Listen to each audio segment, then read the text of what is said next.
On this episode of Taskforce Geek, we talk about Indiana Jones 5 and the Dungeons & Dragons movie, both of which are filming right now. Plus, the call to release the Snyder Cut of Sucker Punch. And we'll talk about making fake bacon or fakin with banana peels, and that's all coming up now.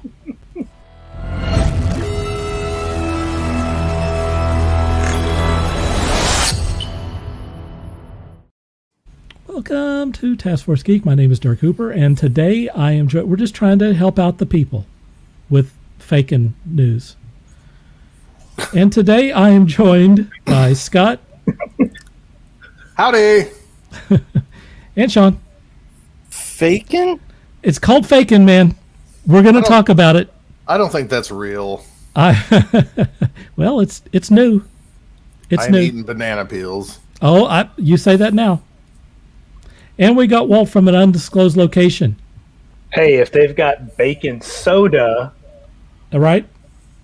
You know, I ain't drinking that crap either. I've tried it. Stay away from it. Tastes just like bacon. It sounds super nasty. It is. I don't like it. We already have comments. What the heck? Oh, who's commenting? Brian James says, love what I'm seeing so far, Mr. Hooper, which is like a lot of, BS. I think there's a bot that says this every time we start. You think he's got it locked in to when we go live? Yeah. Steve says he's going to love this episode. Uh-oh. We appreciate that. All right, we are broadcasting. Let's see if I got the stuffs out here. We're broadcasting live from my Facebook account, which is that right there, and from YouTube. There it is, and Twitch. Cool people on Twitch. If you haven't been to our, we have a couple of locations for you to go to and talk to us before the show and suggest things. Be part of the biznatch. It's right here on Quora. 555,000 people are on that thing talking about geeky stuff. That's how this thing started, by the way. And then, of course, we got our Taskforce Geek Facebook group. There that is. It's all good stuff. We are looking for guests for Taskforce Geek. I'm not going to go through the whole spiel. The last two times, we had someone on here that had an active Kickstarter campaign. We pushed them over stretch goals. I mean, what else is there that I can say? We pushed them over stretch goals live. So there it is. I mean, what else do you need? You go on someone else's show and there's crickets and no one cares. Come on this show, go past your stretch goals. Okay? That's all. Ronnie says hello, guys. Hey, Ronnie, what's up? Hello, Ronnie. Surprised he's still up. Steve said, ouch. Steve says came here to hear Dirk say biznatch. Thank you very much. And there's a Shell. Good evening. Good evening. Good evening. There you go. She's a TikTok superstar. Is she? Mm-hmm. Yeah. She's a girl on TikTok. They're all superstars on TikTok. Yes. Right? True. Okay. Right? True. I've watched Jennifer watch that, and she watches the Indian lady who's like, hello, let me tell you something. And, like, I'm not making fun of her. I'm saying that's how she talks, and she just gives world advice. And she has 1 million subscribers. So, like, not an accomplishment on TikTok. Wow. I mean, you put me on TikTok, let's see if I get all these hits. Nobody will care. You will not. They'll go, swipe, fat guy. You will not. Unless you're dancing. Redheaded bald dude? Unless you're dancing. Nope. Unless you're dancing and good. Yeah, I mean, if you're a girl and you're dancing, you're golden. If you're a guy and you're dancing, you better be good. You better be really good. I wish I was like Dirty Dancing level good if you're a guy, or you're going to languish in obscurity on TikTok. Maybe I can teach Scott how to beatbox. You know, you can get on there. Dude. You know. Please make that happen. Well, he's halfway there.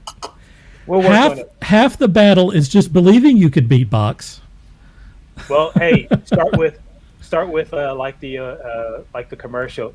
Boots and pants and boots and pants and boots and pants and boots and pants and boots and pants and boots and pants. Wow. There you go. Wow. We're already entertaining. That's the basic Sure we are. beatbox right there. Boots and pants and boots and pants and boots and pants. Okay, we're gonna start a I like TikTok it. channel, Walt, with just me and you, Oh, Me teaching you how to shirtless. beatbox. please, let's. and you're gonna teach me how to beatbox. We're gonna see how many female followers we get. This is I- golden. Then Please make this really, truly happen. I would shave my body, but it's just too itchy, so I'm not doing that. we're not gonna do stupid tricks like that. No. Fiji Star says hello and wants to know what our thoughts on Indiana Jones. We're coming gonna up to get that, to I that. promise. We're Man, gonna get to that. they're Kevin's ready to They're get to the. they're like, Get to the me meat. topic. Stop By the talking way- about beatboxing. By the way, Fiji Star, love that icon. Yeah, it's awesome. I am a Godzilla That's awesome. fan, and that And thank you for- icon is awesome. Thank you for watching us on YouTube, by the way. We appreciate that. And for those who are missing out on the women's softball College World Series, it's 0-0 in the third. And yes, Hey, people care because does anyone Oklahoma's in really- it. Yes. Does my anyone dad really miss the softball championships? Yeah, there's a lot of people do. at work at those things. So I have a friend who's into it. I'd be been watching if following I had the cables. I shouldn't yuck other people's yums. I haven't been watching, but I've been keeping track of it, and my dad is watching it in the other room right All now. right. So, All right. Say la vie. I mean, there's a thing It's called the 0-0. NBA. Nobody Yeah. cares about that. There's a thing Yeah. called the NBA, folks. I'm with Walt on that. Yeah. Ashell says, "Get it, Walt." Fiji Star is laughing about you liking the avatar there. All right. Since Fiji Star is ready for us to get to it, let's get to it. What do you say? Here it comes.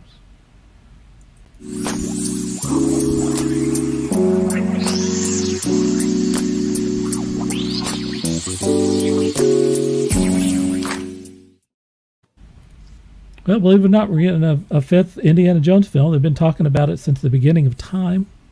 A new set photo shows us Indiana Jones 5 production is actually moving forward with Harrison Ford back to his iconic brown jacket and hat. The new set photos features Ford in a fedora and mask so that he's all pandemic friendly, standing on the set of Indiana Jones 5, which recently started shooting in the UK. Besides Ford, Indiana Jones 5 also stars Phoebe Waller-Bridge, who I like. She's awesome. And Mads Mikkelsen, who is like the coolest dude on the planet. Mikkelsen recently spoke with Collider, praising Indiana Jones 5 script and underlining how he was invited to help create his own character. He was involved in the character creation, which is interesting. Whatever part Mikkelsen plays, we know it'll be good. This is from Collider. As his work in big franchises such as James Bond, the MCU, and Star Wars was nothing but spectacular. I agree. Indiana Jones 5 is the first film of the franchise to not be directed by Steven Spielberg, who will produce it, though, alongside Kathleen Kennedy, Frank Marshall, and Simon Emanuel. James Mangold, from a film called Logan, and Ford versus Ferrari, will direct. He's really not a step down. A script that he co-wrote with screenwriting duo Jez and John Henry Butterworth. Yet another great script from the Butterworths. After working on the 4 previous films, John Williams will return to compose the score of Indiana Jones 5. Hey, if nothing else, you know you're going to have a great score, man. And maybe the last score that we see from John Williams. I mean, he's getting up there, folks. I would like them to hold this movie until like Harrison Ford dies and then release this. So this will be his last movie. Wow. Damn. No, I'm serious. Like we always, all these great actors sometimes they're like in Meet the Beatles and then they die and then you got to remember them in their last role. I mean, come on. Raul Julia was like Major Bison. Come on. I have the best version of that. Orson Welles' first movie, Citizen Kane. His last movie, Transformers the movie. You know what though? Me and Walt will tell you that might be the best movie he was in. I put that as one of the best movies he was in. There you go. See, me and Walt's in agreement here. That might be the. It was so much better than the trial. That's not the norm. Okay, so anyway, for the panel here, I have a few questions. Just take a trip to memory lane. You know, I ask you guys to do that. Tell me what you think about Indiana Jones in general. in general, what do you think about the Indiana Jones franchise? How do you feel about what you've heard about Indiana Jones 5? And do you have any thoughts about the team that they've put together for this film? Because we're finally starting to get some details on that sort of stuff. I'm going to go to you, make sure that, let's see. Jerry says hello. And hey, Fiji. He was Unicron. He was Unicron. Was not aware that he was in Transformers. Yeah, he was the big. He was the big voice in there. So yeah, they brought out the big guns, folks. All right, so the questions are Indiana Jones in general. How do you feel about what you've heard about Indiana Jones 5? And what do you think about the team that they put together for this? And since Scott's already talking about it, I'm going to go to him first. Okay. Well, number one, there should have been about 13 movies by now in Indiana Jones. These should have never stopped. They should have came out with these like every 3 years. And so we shouldn't be on number 5. We should be like this should be number 13. And they should have introduced like the next legacy of Indiana Jones so we could get that replay of Last Crusade again. Anyways, I wish there was more of these back in his earlier days, in his 40s and 50s and 60s, not his 70s. Look, I don't care about who's doing it. Right. I don't care who's doing it. I don't care who they have in it. Just because I love the other ones, I'll go see this even if it's trash. I mean, like the fourth one wasn't like my favorite, and yet at times it was magical, as if I watched it as I was a 12-year-old kid. So that's always going to happen. So I'm the audience that they want. So they're going to get me no matter what. I don't need to hear anything about it. I don't need to know what the plot is. I don't need anything. Just tell me the release date. Let's go to it and let's get on. But we really missed out on like more Harrison Ford, Indiana Jones things. And I know he doesn't want to. He didn't want to do those forever. He wants different roles and stuff like that. But selfishly, I'd rather us talk about the 25th movie of Indiana Jones instead of talking about him being in Patriot Games and all this other crap that he was in. The Mosquito Coast. Any of those things. What was the one that with the computerized wolf and stuff? Ice to Civilization. I mean, all that stuff. What was the last one he did? It was based off the book, the old classic. Call of the Wild? Yeah, I mean, give me Indiana Jones. I'd rather be like Indiana Jones tells stories. I mean, we could have had that for years where he tells stories and Harrison Ford. Oh, and you have like Chris Pratt playing when he was young? Anything you could, or the guy who played in Solo, and or just cast different characters. We can suspend reality that James Bond is a different actor. Exactly. I agree. And he could have brought in through the intro and then the outro and got paid $1 million. That's a pretty awesome idea, and yeah, it's a shame they didn't do that. Exactly. I mean, we really missed out on a lot of stuff because there's been some comic series. I haven't read them, but there was Choose Your Own Adventure books back in the day. And that would have been actual books. There was a Young Indiana Jones series. There Chronicles, I mean, it's pulp heroes. You can just take that whole genre and just focus. That would have been a really great framing device, actually. That would have gone right along with those pulp stories. Is having him open the film, but he has it in his mind that he's an action hero still. Okay, well, for better or worse. I mean, we watched those King Solomon's what was it, Alan Quatermain and like King Solomon's Mines, which I know those were books and stuff too. But when we were kids, we thought they were ripoffs of Indiana Jones, and really probably Indiana Jones was ripoff of Alan Quatermain. But it was just produced so much better that Doc Savage, it was just better for us. But even Flash Gordon and some of those movies weren't great, but we loved them because they remind us of Indiana Jones. So, anyways, yeah, agreed. I mean, speaking of Buck Rogers, that you brought that up, I didn't want to bring that up, but just the other night, me and Jennifer were laying in bed and we watched a couple episodes of Buck Rogers. I mean, that's also a franchise that should constantly be putting out content. I mean, come on. You're missing out. Anyways.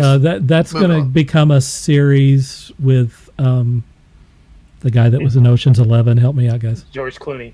Clooney got a hold of it. He's going to be doing a new Buck Rogers series. I don't know why they don't have Flash Gordon coming out. Well, there's a lot of stuff that they're missing out. Let me get a few comments out, and then I'll go to Sean. Fiji Star says, I like Crystal Skull. So there's a Crystal Skull fan. The Indiana Jones movies operate on their own levels of existence, and Indy 4 was good at doing that. So there's a fan of Crystal Skull. I'm a fan. I'm right there with you on that one. Jennifer says Indiana Jones 1, 2, 3, yes. Indiana Jones 4 and 5, no. But I'll probably still see it. See, that's the thing. We can say nay, but we're going to be at the movies. I didn't like 4, and I love the first 3. Grew up watching them all the time. Well, if anybody that thinks you liked Temple of Doom, go back and rewatch the first 20 minutes. I bet you don't like it as much. What's her name? What do you call her? Willie or something? Yeah.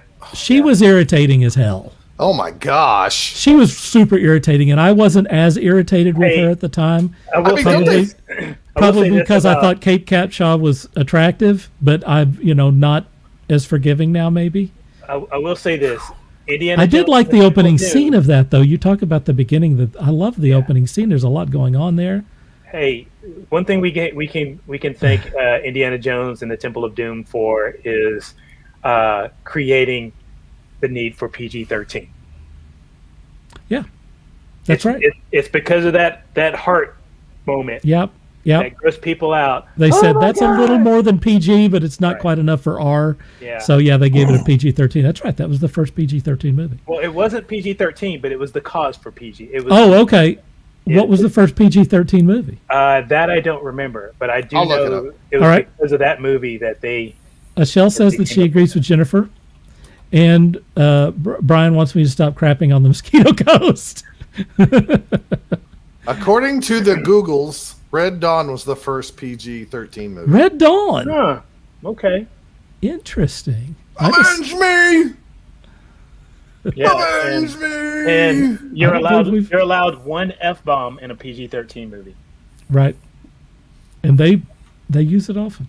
Yep. They find their one moment for it, and it works in that one moment every time. just give it to Wolverine. Right. All right, we're going to you, Sean. I believe Harrison Ford, when he was being interviewed for The Force Awakens, they asked him if he was going to resurrect every single character that he's played throughout his career. Right. And I'm paraphrasing, I believe he said, as long as they're paying me, I'll do whatever. This is just another element to that. It's a paycheck. He doesn't care.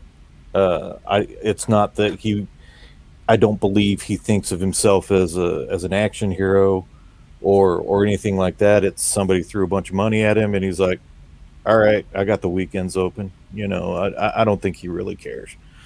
I know that he likes the character. I know that he has made this character his own as opposed to Solo. He hated Solo. I believe he still hates Solo. I think. Yeah, he wanted out of Solo in Empire Strikes Back. He wanted out of Solo in Star Wars. He wanted to collect a paycheck and go on with his day. Isn't it funny? The one character that stands out in the Star Wars franchise the most, besides Darth Vader, is Han Solo. You take Han Solo out, or you take Harrison Ford out of those movies, and we might not be about it as much as we do. I believe if it had just been Space Wizards, it wouldn't have been half as interesting. Or he wouldn't have been as big an actor as he is now. If I remember right, think about that. For sure. Whoever, or maybe an actor at all. Read for that. Yeah, because what if Kurt Russell would have been good? He's one of the few people that could have played that role and would have been. I think the more cowbell guy did too, right? Wasn't that their original choice? You are correct. Yes, they have. I can't think of his name. I can't. I'm not coming up with his name either. Anybody who would have landed Christopher Walken.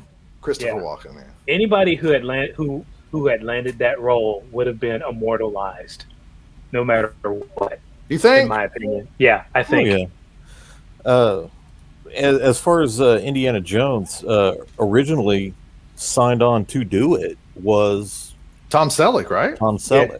Yeah. But he had to turn it down because he got the Magnum PI gig, and he thought that was going to be a bigger deal. And that worked out okay for him. Yeah. no big deal. But I think if we would have gotten Tom Selleck instead, I think that would have been interesting. And we, as Scott was begging for more episodes, I think we would have gotten quite a few more had Selleck been the. That's actually pretty true. I don't know. I saw the set photos, and I'm thinking, does he not have a different color shirt? Pants? I want to hang on. I meant to do this earlier. I'm sorry. Oh, now you want to go find him, huh? There's the set photo. By the way, I meant to share that so people know what the news is, which it's just that set photo. I mean, those are work clothes. And you can see him, and you can see Kathleen Kennedy standing by him, and you can see he's in a mask, and whatever. You can see what shape he's in there. Go ahead, Sean. I just want to show people that. I mean, you're a professor at a university. Don't you have a different color shirt? For God's sakes. Yeah, I mean, it's pretty much like Spider-Man's costume at this point. He wears the same shit all the time. I would say that outfit is him out in the field. Air quotes on that one. Josh Gates wears the same thing all the time. Sean, when you mow the lawn, you wear the same shirt and shorts every time, so that's what he does. That's the Speedo. I don't mow my lawn. The Speedo and the Hawaiian shirt. No, I'm sorry. No, I'm gonna veto all of that. I'm looking forward to it. Like everybody is kind of mentioned it. You slap Indiana Jones on it, it doesn't matter. I'm gonna go see it. It's fine. I don't have quite the animosity towards 4 or 2 as most do, but it seems to me as long as they stick to the religious themes that may. Michelle wants to know if it's a red Speedo. Yes, red Speedo all the way. Do you groom before you put it on? I actually do have red Speedo shorts in the dresser. There you go. They have flames, but anyway, of course they do. You're damn right they do. Oh my goodness! Don't be putting visuals in my head. I think don't turn Walt on right now. We're trying to do a show. We're live. No, I've been snacking on pork rinds here. Don't make me cough them up. Oh, so you already got the smell down. You just now needed the visual in your head. Oh no, I don't need any visuals. Oh, what? Anyway. The first one and the third one both had religious themes, and those were both the most successful of the franchise. I think if they stick with a religious theme to the story, I think that will prove to be, if I remember right, the third one had the Holy Grail, right? And I think as long as they, you say first and third, yes, okay. I think as long as they stick to that formula, which I believe. In some of the stories that I've read, they are kind of hearkening back to the religious artifacts. I never thought about that, Sean. That's a great point. That is a good Those point. are the most enjoyable ones, and that's the exact reason why. Right, and it grounds them. It focuses them as opposed to just being fantastical, like 2 and 4. Great movies in their own right. They just weren't on the same caliber. They weren't on the same level. So if that's the formula that they're going with, I think it's going to be great. I'm looking forward to Harrison passing the torch off for Petey's sake. Is Shia LaBeouf coming back for this? Do we know? I haven't heard anything about that guy. In jail or something? No, I don't know. I know that he's been blackballed from a few projects, and like his family. He's got a lot of demons. His friends. He's got a lot of demons from heaven and hell, so he has to walk the world endlessly as Shia LaBeouf. Wow. You've got issues. I do. So I'm looking forward to seeing what they have, what they're going to do with it, and whatnot moving forward. Hopefully, the transition will be one that that the fans will really get behind and really support. Let's get some comments out here. John says, I quote, and welcome, John. I quote, I don't want to get typecast was Ford's statement when they finally killed him off. Yeah, I remember that too. Fiji Star says, a comment on the previous conversation, if the Indiana Jones series had like 13 movies, wouldn't we be tired of it? The fact there's going to be Indy 5 feels like something that's special. I don't think if you make good movies, do people get tired of James Bond movies? No. I mean, except for that one dude. We've had several that one dude. Indiana Jones movies. 2 of them were called Tomb Raider. Yeah. We've actually 3 of them. 3 of them were called Tomb Raider. We've had multiple video games. The Mummy movies. If you sit down, right, all of the Mummy movies. Yeah. If you sit down, what is it? National Treasure. Sorry, that's an Indiana Jones. That's an Indiana Jones. Sure. Yeah. Harry Potter. We've had the Mummy movies.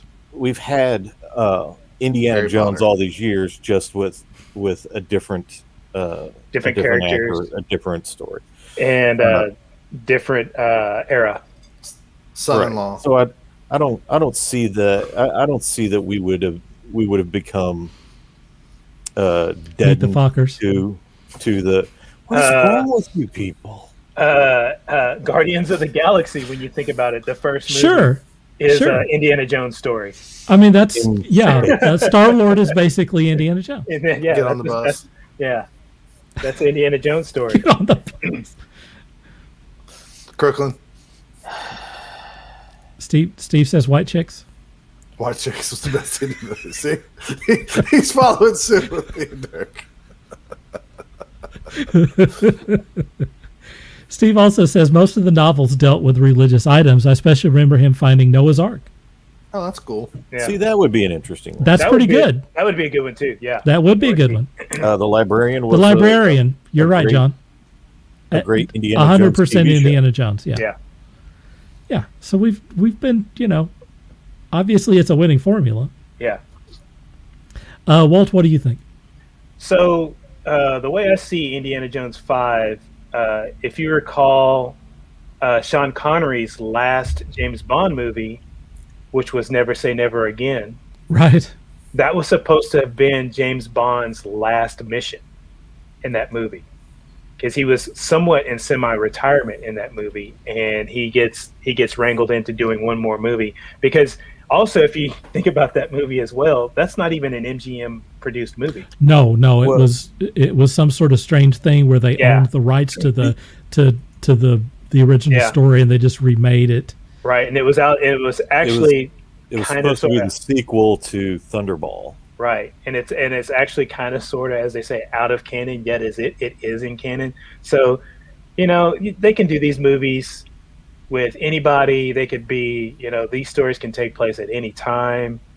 Because if I recall, Raiders of the Lost Ark was supposed to have been Indiana Jones hanging up the whole deal of searching out these items. From what, if I recall, that was because he was supposed to have been fed up because they just put the Ark of the Covenant in some warehouse. Supposedly that was supposed to have been his last outing.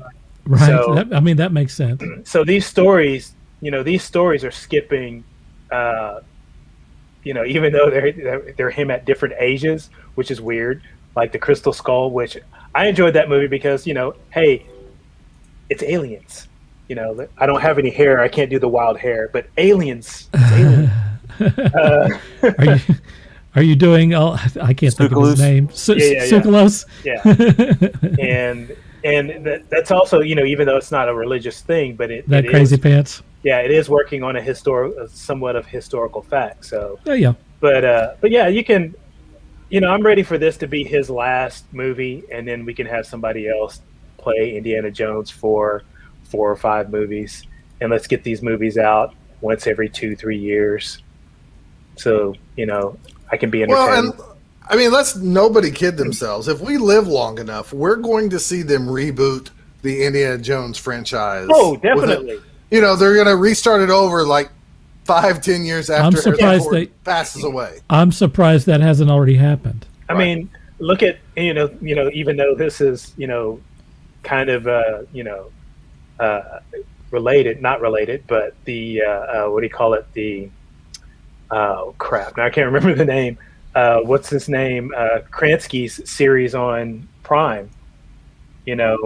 Krasinski. Oh, yeah. The Jack. I can't. Jack Ryan. Jack Ryan. Oh, Jack Ryan. That's a total reboot of Jack Ryan. And we all know who was Jack Ryan before that. Yeah, and moving him out of the Cold War era, which is, I mean, that's what all those books are, is about fighting the USSR. Right. So, I mean, they've done a good job of updating the character. He's still a CIA analyst, but he's dealing with terrorism now. So, it works. I mean, and you look at the Perry Mason series on HBO, which went back to the original books.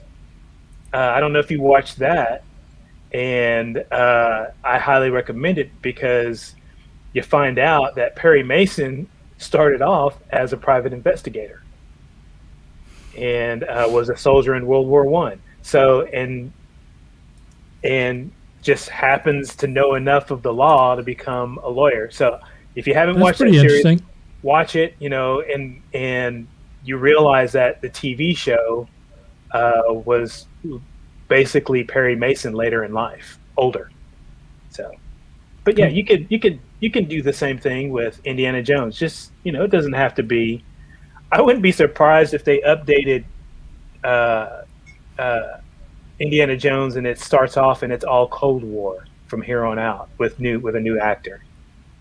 Dude, you can't replace Nazis. Nazis are the best villains ever, man. They are the best. They are the best villains. Everyone, it's very black and white. You don't have to, they're evil. Well, yeah. I mean, that's the thing is like, and they dress awesome. So they look cool, So I mean, it's the perfect. They're evil. They got the right look.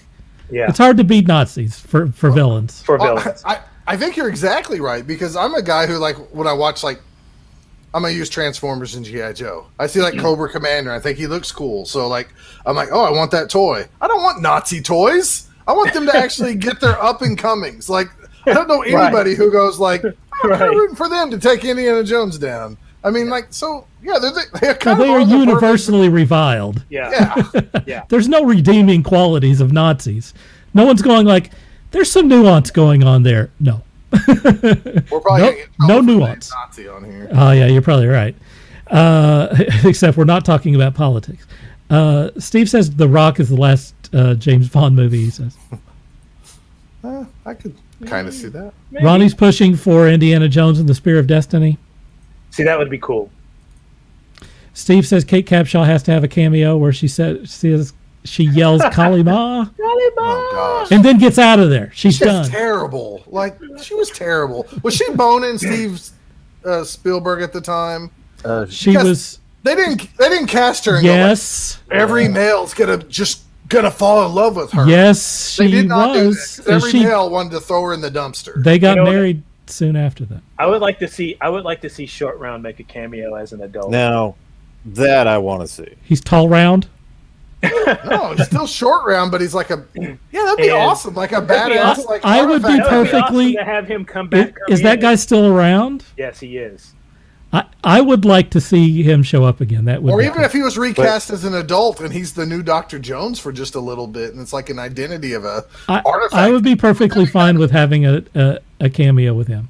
Now, would he have all the gadgets from the Goonies, which in and of itself is also an Indiana Jones? So it's really a crossover. If you ask anybody our age, we're going to say, of course. Right.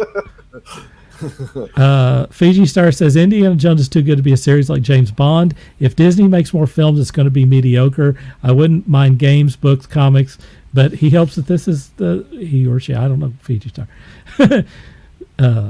says that they hope that this is the last Indiana Jones movie. I don't think, and while I agree with that sentiment, this is as soon as Harrison Ford passes or he decides he's done with these films, look out for Chris Pratt or someone else picking this thing up and doing a trillion of them because it's easy money. I think Fuji started mentioning games. There's a game called Fortune and Glory that's kind of like Indiana Jones in a box, but you're a bunch of different like artifact hunters going Fiji Stars doesn't see any difference between Nazis and Russians. The thing is that, you know, Russians, like the old Soviet Union or whatever, they are often the bad guys in movies and stuff, and also dress pretty cool. They got some cool look there to them, but Russians have been redeemed since then, at least in some ways. And I think, you know, there is some nuance with Russians. Yeah, with the no nuance with Nazis. Right, with the Russians were the perfect villains for 4 because of the technological aspect of aliens. You know, whereas Hitler was obsessed with the occult. Yeah. So if you're going to do Indiana Jones and you're going to have Indiana Jones and Nazis, the religious aspect is perfect. Because Hitler had a hard-on for religious artifacts. He did. So he was really did. You know, legitimately he was going after these artifacts. I mean, he was very now into that stuff. Yeah. So, you know, it tracks with reality, what we know about and hello to Maxine. Hey, Mom. She's over in the other room, by the way. Also, Betty says that we're looking goof. We are looking goof. You're looking goof too, Betty. We usually are looking goof. Yeah, we are goof. Sean, we're just bantering. I'm not calling your mom a goof. We're just bantering. With Sean, he's gonna beat me up. Indiana Jones 2, you know, Temple of Doom. I think it was it's a good, as far as getting off the track of the whole religious thing. I think you need to have a few of those thrown in there just so it doesn't get too monotonous, you know. Anyway, as far as my take on all this stuff, I'm a huge Indiana Jones fan. I really like the earlier films in particular. The first film is you will never match. I don't care, you know, 10,000 years from now, you never match the magic of the first one. They just really captured lightning in a bottle there. The way that they make movies now, they're incapable of making that film again today without screwing it up because no one has any attention span. You know, you cannot tell that movie today. It has to be a roller coaster ride. And that's the reason why the fourth movie didn't go across so well, because it was all like, hey, we have to up the ante with everything. Everything has to be bigger. It has to be a bigger roller coaster ride. It has to be more spectacular and all this stuff.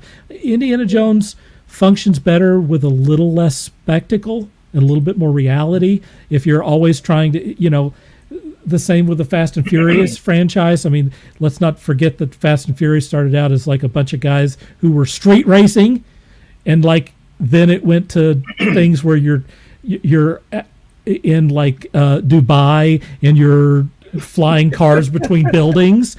You know, if you always have to top yourself, you're gonna, you know, eventually it starts to become a superhero film, and you know, which I don't have anything against superhero films. It's just Indiana Jones is not supposed to be that.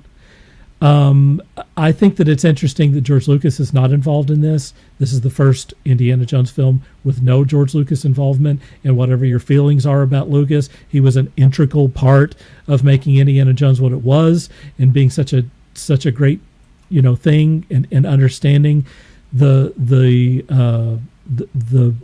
origins of that property, and the reason why the fourth movie had science fiction elements with aliens in it is because Lucas said, look, this is set in the 50s. The 50s was about aliens and spaceships and stuff, so the Indiana Jones movie should be aliens. Whether that was executed right or not, you know, we can talk about that, but at least there was some heart there that Lucas brought to the storyline, and I think it's a shame that he's not, even if he's just involved with, you know, consulting on the script, I think it's a shame he's not involved in this thing. As far as the rest of the cast and crew, I like the what's her name, Joanne Waller, whatever, Mads Mikkelsen.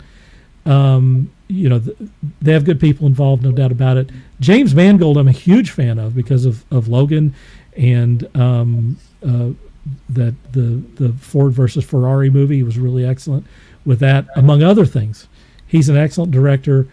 The fact that he's involved with the story as well, I like that. There may be something here, folks. Some people are making hay of the fact that Kathleen Kennedy is producing this. I got news for you. Kathleen Kennedy produced the original movies. So let's give her a break. I know and understand and feel in my heart and soul all of the problems that everyone has with Kathleen Kennedy. But if you're okay with the original movies, Kathleen Kennedy was there for that. I think it's going to be okay, folks. I think everyone's looking goofed too. Word. Steve says, need to do Indiana Jones crossover with Rick O'Connell from The Mummy, and it leads into a prequel to the Uncharted movies. Let's just put it all together. It's a mishmash. Fiji Star says, have Indy seek the Nazi gold train. That's a good one. Ooh. That's pretty good. Yes. That is someone. I hope someone's taking notes. That's a good one. Yes. Yeah, because we're still looking for that right now. Yeah. That's very much in the headlines. That's a pretty good one. Yeah, he says they operate on their own level of existence, which is fine. But say lovey. Does anyone else have anything that they want to say? I can't believe we've talked this long on this subject, honestly. It's a good subject. All right. Well, I mean, we haven't talked about Indiana Jones, so it was a good opportunity to do that. Let's see. Let's go to another subject.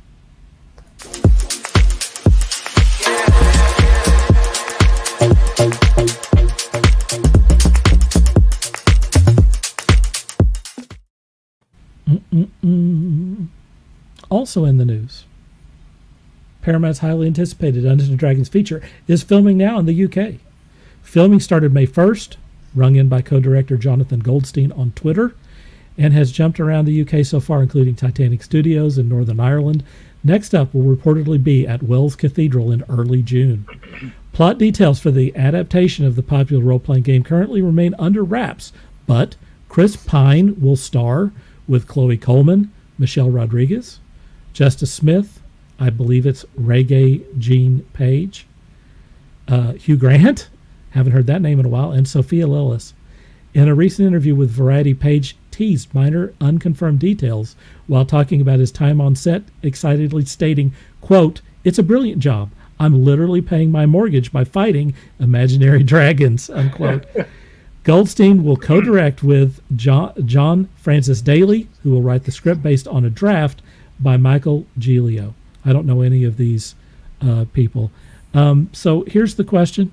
First off, slightly off topic, who here has played Dungeons & Dragons? If you had, you can talk a little bit about what your, yeah, me too. Talk a little bit about your history with that, a little bit. What do you think about the previous adaptations? So we've got what? The old cartoon, and the new films. And is there something else that I'm missing? Obviously, there was a trillion books. There was that and comics. There was that movie with one of the Wayans brothers. Yes, yes, sure. You know what? I still don't think I've seen that because I don't think I've seen any of the movies because I heard so terrible things. I just didn't want to. I just didn't have time for it. Being a fan of the Wayans brothers. I'm sorry. And what do you think about this stab at the property? Do you think there's a chance that this is going to be decent? It's got Chris Pine in it.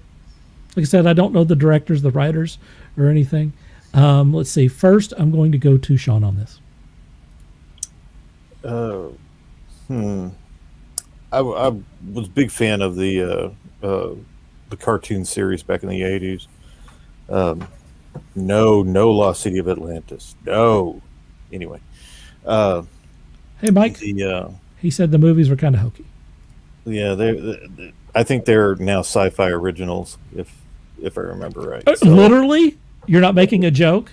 No, I think they're listed as sci-fi originals. Ouch. That's quality, man.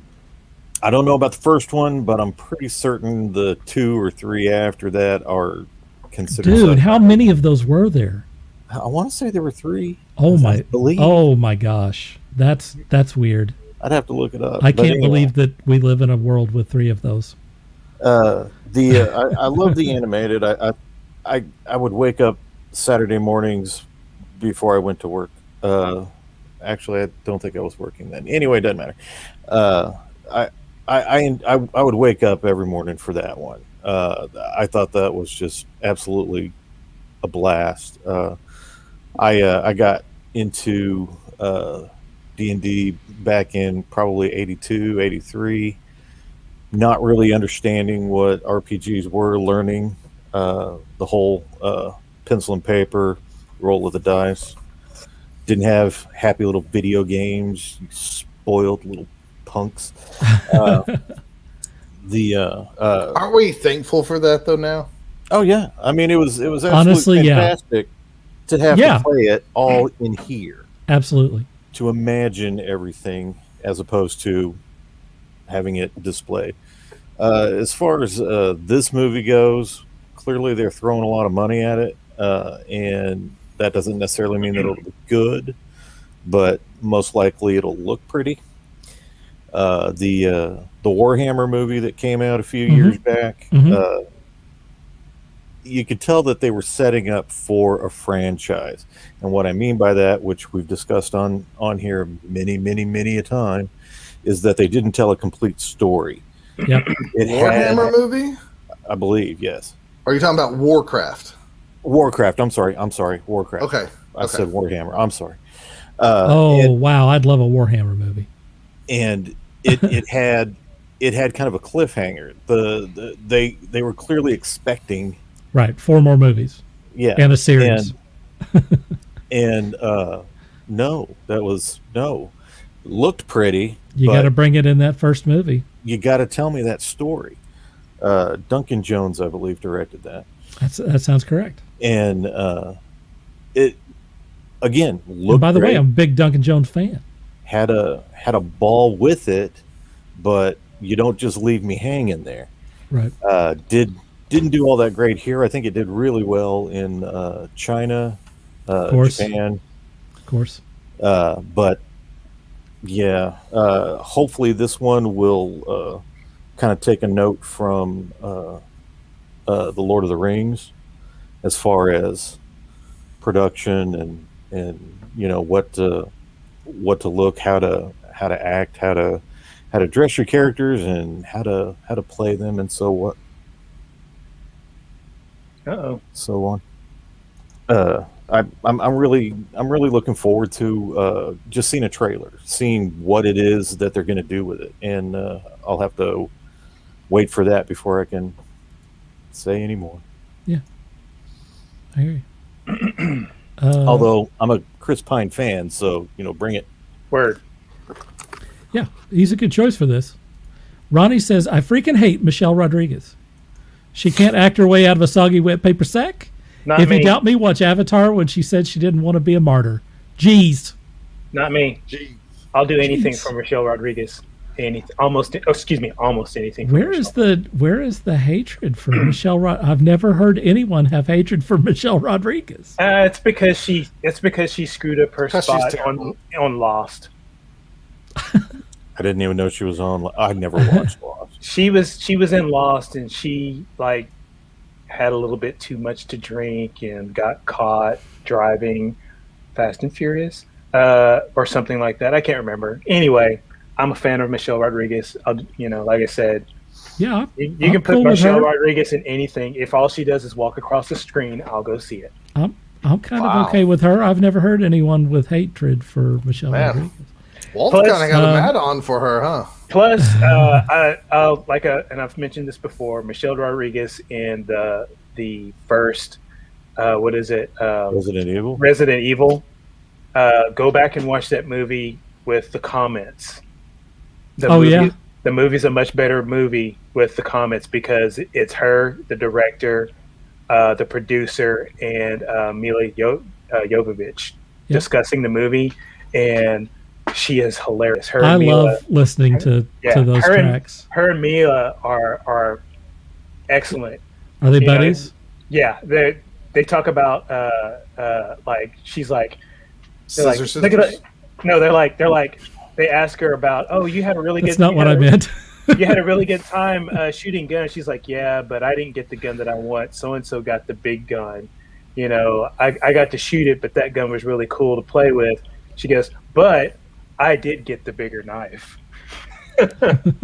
So Steve's got some props for you, Walt. He says, the best gift Walt ever gave me was the DVD complete series of the D&D cartoon.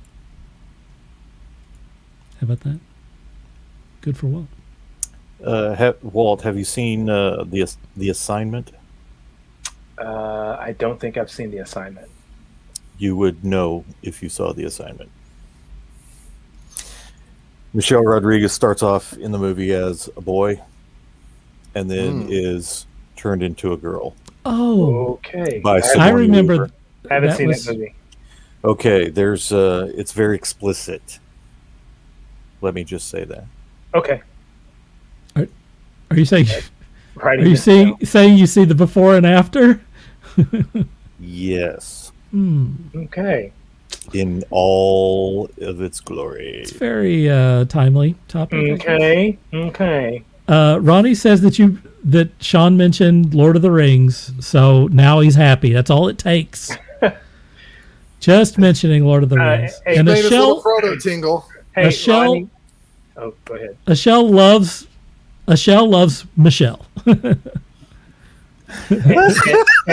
Ronnie. Does Ronnie tingle? No, I said he meant his little Frodo tingle. You know, Frodo. I mentioned Lord of the Rings, and Ronnie's like, "Oh, Mr. Frodo, I see you're back." Oh no! I won't go anywhere without you, Mr. Frodo. Hey, Ronnie, I recommend you watch the old Dungeons and Dragons cartoons. Oh my god! It's not Lord of the Rings, but it's fun. This is why I'm on the show. I can't quit you, Frodo. I wish I could quit you. I'm gonna stay out of that one. All right, we're going to go. I mean, did not those two hobbits want to? I mean, the one hobbit wanted to bone the other hobbit. They were the best of friends. I'm just not going anywhere without you, Mr. Frodo. May I? I can't say it on the show. Oh God, help me, Jesus! It was kind of like Brokeback Mountain. No. In Lord of the Rings. I'm just saying. Yeah, I bet you could search that and find that hidden scene. Ooh, something to do right now. Go ahead, Walt. Michelle says, "Scott, you're killing me." All right, we're going. What's the other one's name? Because I got to search again? this. Frodo and Bilbo. Okay, never mind. I got it. Frodo and Samwise. Tony says you can do it. Oh, Samwise. That's right. I'm sorry. Samwise is the one that's after Frodo. Ronnie says that he had the D&D cartoons, and yes, he loved them. I will lose myself if they have Venger in this movie. Oh, dude. I will totally lose it. I will lose it. I don't care if it's bad. If the movie is bad, if they just put Venger in there, I will lose it. Well, you know they got to make some sort of mention of him. Yeah. Oh, and by the way, there were 3 Dungeons and Dragons movies. So of course we had Dungeons and Dragons in 2000, and then we had Dungeons and Dragons: The Wrath of the Dragon God in 2005, and then we had Dungeons and Dragons 3, The Book of Vile Darkness, and those last 2 were both directed by Jerry Lively. I don't know who that is. Me either. I did see the second one. And I can't say what I said about that movie after I finished watching it. You can't say that. You can't say that live. I'm not going to say those words. No. Oh my lord. Is it on there? Yeah. That's an interesting way of sharing your screen. We're going to go to Scott here for a moment. Here it comes. Ronnie, gird your loins. This is for you, Ronnie. Your loins. Oh no. No. No. Oh no. Oh, Scott's shipping those 2. No. Oh noes. There it is, Ronnie. What do you think, man? Ronnie says Scott has just signed his death warrant with all those Lord of the Rings jokes. How you like him now? Yeah, how you like that, Ronnie? All right, back to Walt. Saucy. That's about it for. That's it. Yeah, that's all, folks. That's it. I just want to see. I want to see a live action Venger, and that's it. Oh, you know, honestly, if they could do that, if they would bring Avenger in there, that would be phenomenal. And Shadow Demon, his sidekick, Shadow Demon. Because I had that figure. I had that and, big and Orko. Yeah. Orko. No, that's E-Man. Yeah, Masters of the Universe. My fault. Godzuki. Godzuki. Yes. No Godzuki. Snarf. Snarf. Yes. I don't mind. Snarf would be great in D&D. And Bumblebee. Yeah. No. For sure. Which Bumblebee? Teen Titans Bumblebee? They're all Transformers terrible. Bumblebee? They're all terrible. They're all pretty bad. Scott, you're up. What are we talking about? D&D? Just your history with D&D. So when I was and if a you kid, like the old cartoon or whatever. So when I was a kid and we'd go to the bookstore, I was enamored by like the artwork, of course, right? I was a little boy, and of course I wanted to look through all these things. But yes, somewhere along the way, like grandparents thought that they watched some thing on TV that said that people are possessed with devils because they play this game and they turn into demons. So instead of buying D&D, I bought the Marvel superhero game, and nobody in my family had a problem with it. Even though it's made by this exact same company. Yeah. So I skirted around them for that. So I honestly didn't play my first real D&D game until probably I was living with you at the time, Dirk. Probably like 1998 or whatever. Our friend Mike Brand ran it. And there was like 10 of us playing. Yeah. And we rolled up characters randomly, and I got some stupid hobbit guy who only had 1 hit point. And I was like, I can't make this character work. I can't do anything with this character except try to live. So I took in this like pet goat that I would do anything for, and I named him Mr. Buckles. Oh, my and I lived Lord. vicariously through that. You remember that? Oh, my Lord, Mr. Buckles. Good God. And Mr. Buckles. Mike used him as a wonderful DM. If there was any point in the thing that he needed to move us to another location, Mr. Buckles would go missing. And of course, I would have to go find him, and that would progress the group or something or give us motivation to stop something because Mr. Buckles was captured. Yeah, Mr. Buckles was a pain in the ass. Yeah, he was a goat. So, like, he ate spells sometimes when Mike didn't want us to have powerful spells. Like, Mr. Buckles would randomly eat it. And I'd be like, I'm sorry, and all this stuff. And I remember Mr. Buckles was missing at one point, and we found, like, a genie that gave us 3 wishes, or like a magic item that said, ask any 3 questions. And I said, is Mr. Buckles okay? I didn't ask where he was. I said, is he okay on purpose? And it ate up a wish because I'm the role player that likes to be the annoying guy in the group. So that's what I was doing. I haven't played much D&D before this big, as we say, whatever happened over this past year happened. I was playing D&D with my children. It was run by a friend of mine named Kevin Williams and his wife. They would come down and run us through sessions. We got through this whole campaign except for the very, very last mission when all this COVID stuff hit. So we never got to totally finish it. I have the books. I keep planning on running my kids through things, but it just hasn't happened yet. I already have the plan planned out and everything else. But so my D&D experience, I would say I played 20 times among my life because I played other things that were D&D like. But I have to go back and say it was D&D that got me into all those other role-playing games. It's a gateway role-playing game. It's definitely, sure. And honestly, I look at D&D, and I'm going to make a lot of people mad here.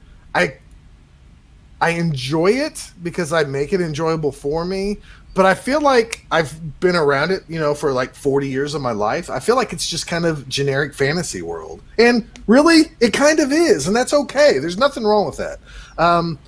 I read the Forgotten Realms comic that was produced by DC Comics back in the 90s. I really enjoyed those. Oh, yeah. Written by Mike Grubb, and Rags Morales actually started off there doing the artwork, and he went on later to do other famous things. Like that's a good callback, man. Identity Crisis and stuff like that. So anyways, I mean, like, there was some good creators on these things. So I've always enjoyed it. It's just I haven't played a ton of it. As for the movies, I'm like these guys. I remember the cartoons being great. They might not be so great if we watched them now, but I don't know because I haven't watched them in years. But I was always like super excited to see him, especially those intros and stuff. Really, I haven't watched any of the new movies because every time like I got excited about it, somebody else would see it and they would say they're trash. Yeah, they're trash, and I don't like watching TV anyway, so I'm not going to waste my time if something I feel like is total trash. So the way I feel about this franchise, like we talk about like the Marvel stuff, like yeah, I'll go watch it because they haven't had a turd in the punch bowl. Well, I'm not drinking a punch bowl full of turds with this. So everybody's going to have to go see it and tell me why I need to go see it before I ever run out to go watch D&D, the movie. I don't care if Chris Pine's in it or not. I'm going to wait and let everybody else drink the turd punch bowl out of the turd punch bowl. And then they go, actually, this is really good punch. And these are really chunks of ice cream and it's not turds. And I'm going to go, okay, I'll have some. So I'm going to wait and see on this because I just don't believe it. You've been burned too many times. If you're an older guy like me or a younger guy watching and you don't have the new D&D stuff, the 5th edition stuff is really, really good stuff. So if you're into role-playing, you can get to it within ease. I mean, they have kits now for $20. You get dice and like 5 pre-made characters and like an adventure that you could play 2 or 3 sessions to see if you would like it. So like it's really at like a great level. Miniatures now, back when we were kids, they were like these crappy lead miniatures that like you were happy to have because it was something to represent. But now they have these like 3D ones that are already primered and you can get them for like $4. I mean, like it's a great time to be a role player, in all honesty. The sad thing is, as I've grown older, I really enjoy playing like board games and stuff more than role playing. I mean, like, maybe I'm just tired of playing make-believe, or maybe, I mean, role-playing, nobody wins or loses, right? You just kind of go on an adventure and laugh together. I guess I'm at the stage in life where I want to, maybe because I don't play sports anymore, I want to know if I won, and I can, in my head, go, yes, I was smarter than everybody else, or yes, I was the victor. But it's still not bad with the right group, so that's my thoughts. All right. Steve wants to see Snarf in the Dungeon Master Snarf. Dungeon Masters. And Jerry says, now we know why Scott has Hobbit issues. I have a lot. I think we lost Ronnie. I think you broke Ronnie. I think he did some searches. He's probably texted me and goes, how'd you find that? I found that picture by typing in Samwise. Oh, no, I didn't use the nice word. I used the bad word, Frodo. Samwise blank Frodo. Damn, wow. Dude. Wow. I tried hump, but that didn't work. So like I had to go extreme. Wow. I ain't going there. Hard to believe. I'm telling the world for Ronnie because he really loves them. Wow. Wowzers. Honestly though, Ronnie's right. Without all the token stuff, we don't have D&D. So, you know, like that's the father of it all. He's right there. Yeah. I mean, the creators of D&D have often commented that. Oh, for sure.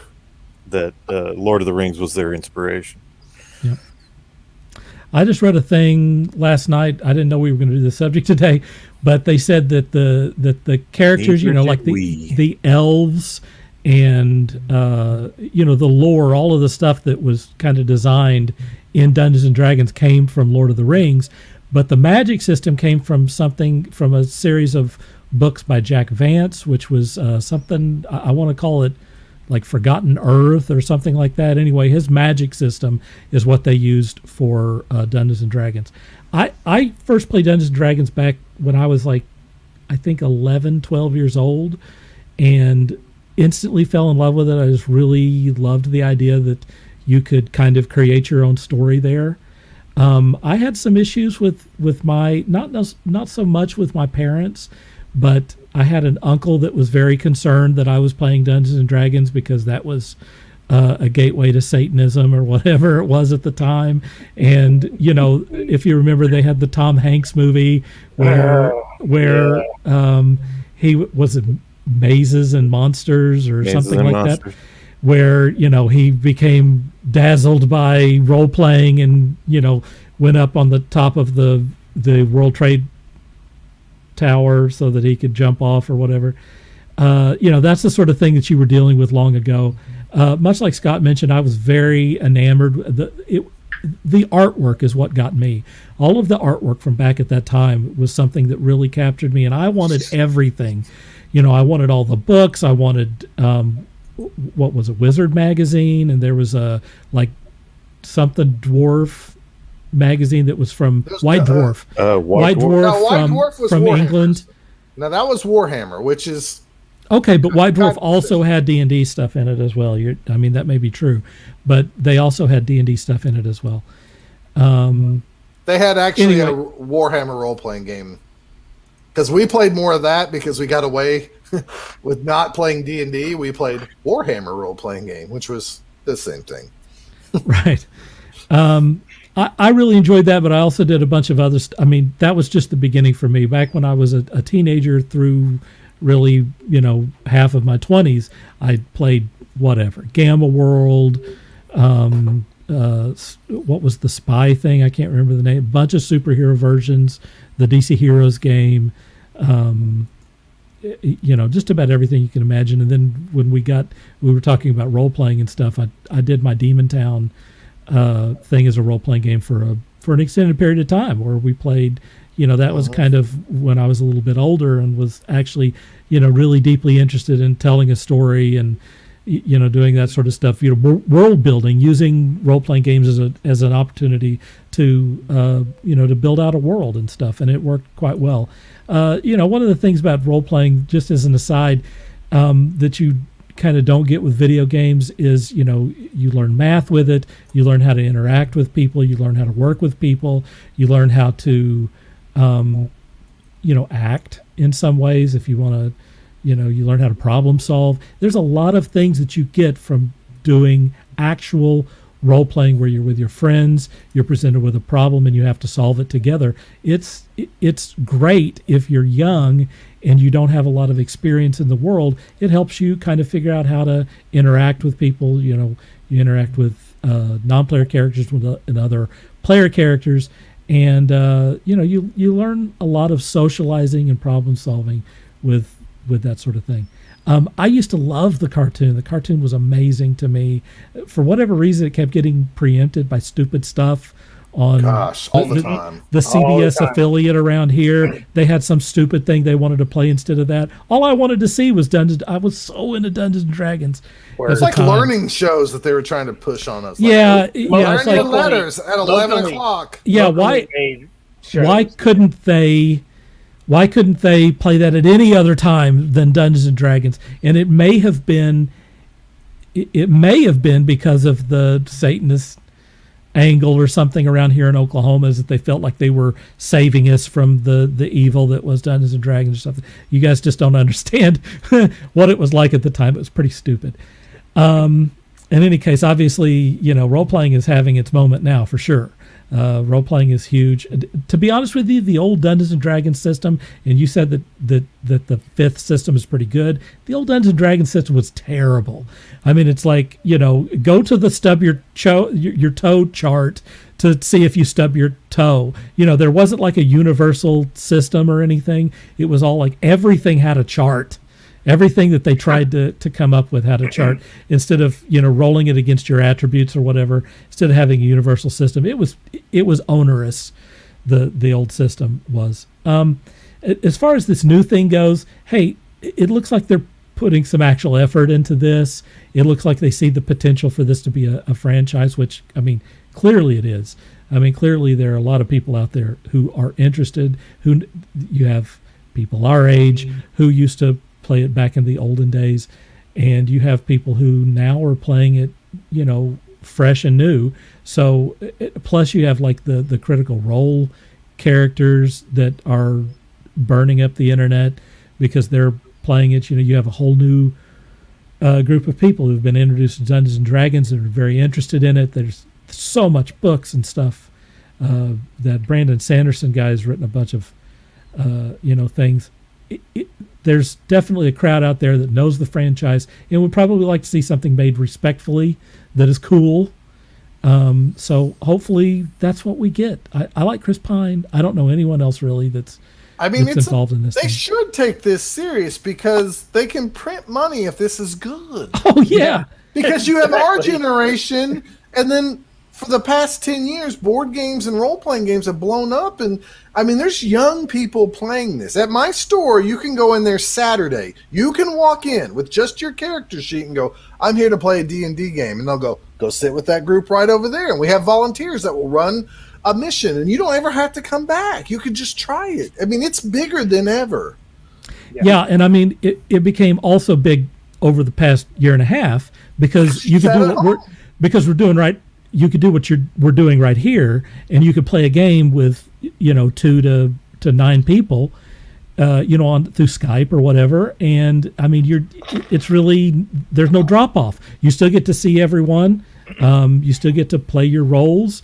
It's a social activity that you can do now using technology. You can do it, with your camera and stuff, and you can literally do it with people around the world. You talk about walking into to a gaming store. It's like, it's not difficult to find people to play. If you want to play on it, I'm a part of several Facebook groups where there's like trillions of people on there who are playing and asking advice for each other. There's never been more support or more interest in Dungeons and Dragons than there is right now. It's really a golden age for them. Well, I mean, they've expanded out, like they're owned by the same people that own Magic the Gathering. There's Magic. If you want to play in the Magic the Gathering world, there's books for that. There you go. Go enjoy. Dungeons and Dragons is getting their own Magic the Gathering set very soon. Oh, where you could play it in conjunction with the game? So you're going to have cards where it's characters from the D&D stories and stuff instead of the Magic universe. Okay. They're doing that with Warhammer too. I thought maybe it would be interesting to integrate a card system into like the Magic user system for Dungeons and Dragons. Wow. Where you play versus the Dungeon Master, for example. That's just a thought. Another good example of how the story, even though it's not one of my favorite shows, but if you've ever watched the anime Sword Art Online. Oh, yeah. That's basically Dungeons and Dragons right there. Absolutely. And that's not the only one that they're doing. I mean, no, that's not if you get into anime, there's tons in manga. You get tons and tons and tons of stuff that is set. The Record of Lotus War. Oh, and the spinoffs, all the spinoffs of that thing, and Berserk. Yeah. But I mean, Sword Art Online is basically, when I say it's most like Dungeons and Dragons, is those. Yeah, it's people that are playing those characters. They're trapped in the game. Yeah. So yeah. There are characters that they've created for themselves. That's a pretty good series too, by the way. It's not bad. There's a spin-off. I can't remember the name of it. But, more than one. There's been a sequel and then another spin-off. I know that there's been sequels to Sword Art Online, but there's one that's a spin-off that's basically it's like a first-person shooter. Yeah, SOCOM. Yeah. So. Yeah, which it's pretty cool too. Yeah. If you're into that stuff. All right, we're going to go on to the next section.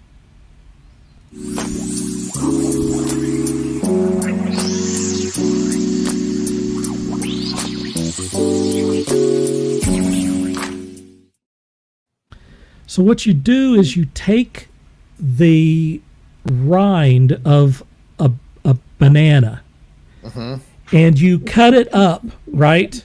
And lay bacon on it. And then you put like that smoky flavor or whatever you call it, like liquid smoke. You marinate it in that, and then you bake it.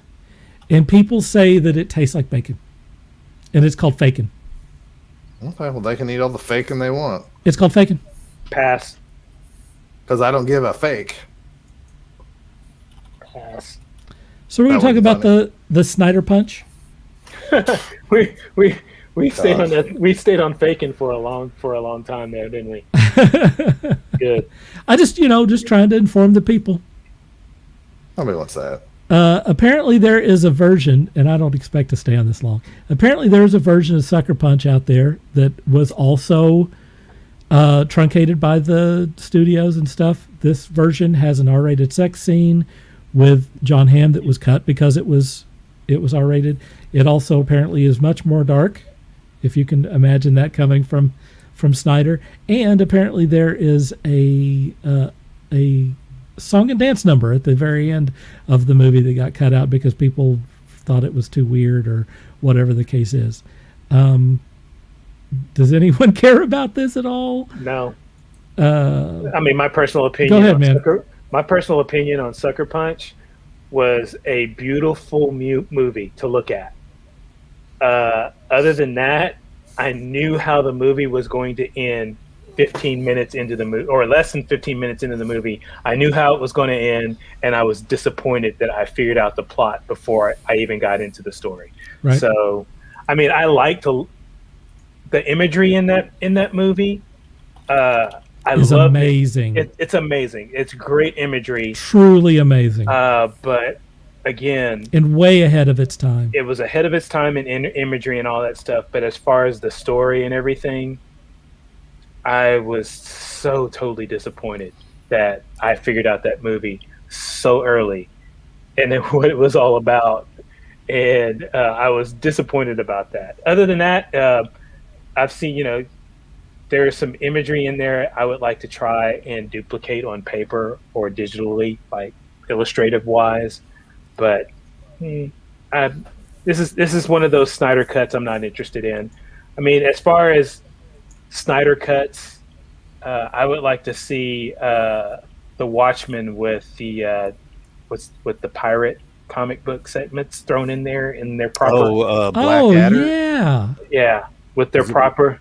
They have never done that. That's a really actually they did. That's a really good point. Actually, they did. There's an animated. There's a special DVD. Like they released the comic book section animated as a separate DVD. Mm-hmm. And then there was when Blu-ray started coming around, there's a special Blu-ray cut that has those thrown in every time they showed the kid reading the comic book, because it was an integral part of the comic book. Right. But it's very hard to find, and if you do find it, you're going to spend a lot of money on it. So, but I would like to see the complete Snyder cut of the Watchmen with that. Tales of the Black Sail. That was the name of it. I remember reading those. It is surprising that we didn't get someone not paying attention. And there's also the interviews with the original, I guess, with some of the characters later on. Like there's a special 60-minute interview with one of the characters, later on. He's older and everything. So all that, I'd like to have the version of the Watchmen with all of that thrown in as one big movie. And I think it turns out to be another 4-hour movie. So, Steve has a very powerful argument for Sucker Punch, and it goes, Emily Browning, Emily Browning, Emily Browning, Emily Browning. Which is half of my argument for that movie. Ashell says that she enjoyed Sucker Punch for its visuals. She'd watch it. Well, I don't think they're talking about a sequel, but they are talking about maybe punching up the original first. No sequels, so to speak. Jerry says this is the number one thing I hate when watching something just surprise me and feel like I didn't waste my time. Steve wants another cut of Sucker Punch. I loved everything around it. The soundtrack was amazing, and he loved the story because I don't pick movies apart. I mean, some people live for that. Some people would rather not enjoy the movie so they could pick it apart. It wasn't that I picked it apart. It's just that I knew where it was going at the beginning of the movie, and I was like, I want to be surprised, and it was no surprise. It was just obvious. Sean, what do you think about the Snyder cut of Sucker Punch? I'm always up for what the director was originally trying to do, whether. No matter what, you should always allow the director to create what it is that they're wanting to do. Obviously, there are restrictions on budget and technology. James Cameron, whenever he was developing Avatar, he literally had to create the technology to tell the story that he wanted to tell. So prior to that, we weren't going to get Avatar because he couldn't tell it the way that he wanted to, and in the end, he just ripped off Pocahontas. But I digress. Anyway,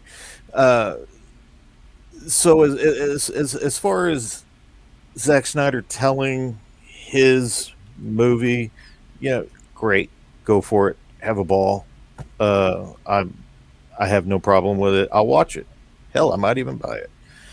I bought the other one on Blu-ray with the extended director's cut, or unrated cut, I guess it would be. Whatever the dual visual was, I don't remember. NR, not rated. Yeah. So I mean, if it's more, I heard that the scene that I mentioned, the sex scene, I heard that was restored, maybe in the version that you're talking about. Maybe. Although the ending still wasn't restored and some of the other stuff was cut, but that scene made it into, I think, the version you're talking about, Sean. I remember I actually saw that in the theater, and visually it was stunning. Story-wise, it was very convoluted. I'm really not, again, it's one of those where I'll go see it, or at the very least I'll buy the Blu-ray, because I can always get something out of the visuals. And yeah, I bet. Do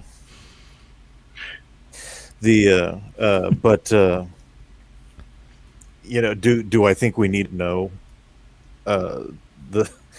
There was nothing about that story that needed to be expanded, in my opinion. There was nothing about that story that needed any more depth or any more examination. An extra sex scene, who cares? There's so much more out there than an extra sex scene with was it John Hamm, I believe. The dance sequence. Okay, great. I don't care. It doesn't really do anything for me. It doesn't seem like it would add anything to this already kind of jumbled story. So I'm not asking for it. If it happens, great. If it doesn't, whatever. My life will continue. Yeah. Just as far as a sequel goes, what more do they need to tell us? I don't think they were talking about a sequel. Oh, because that one of the people that chimed in, it was Michelle, said she'd watch a second one, but. Well, I would watch a second I don't think one, that obviously it would be a different crew with a different story and so on and so forth. Right. I would love to see more of that, dare I say, universe, for lack of a better word. I think that would be interesting. But Zack Snyder needs an actual script writer to tell a story, and a solid producer who has some pull.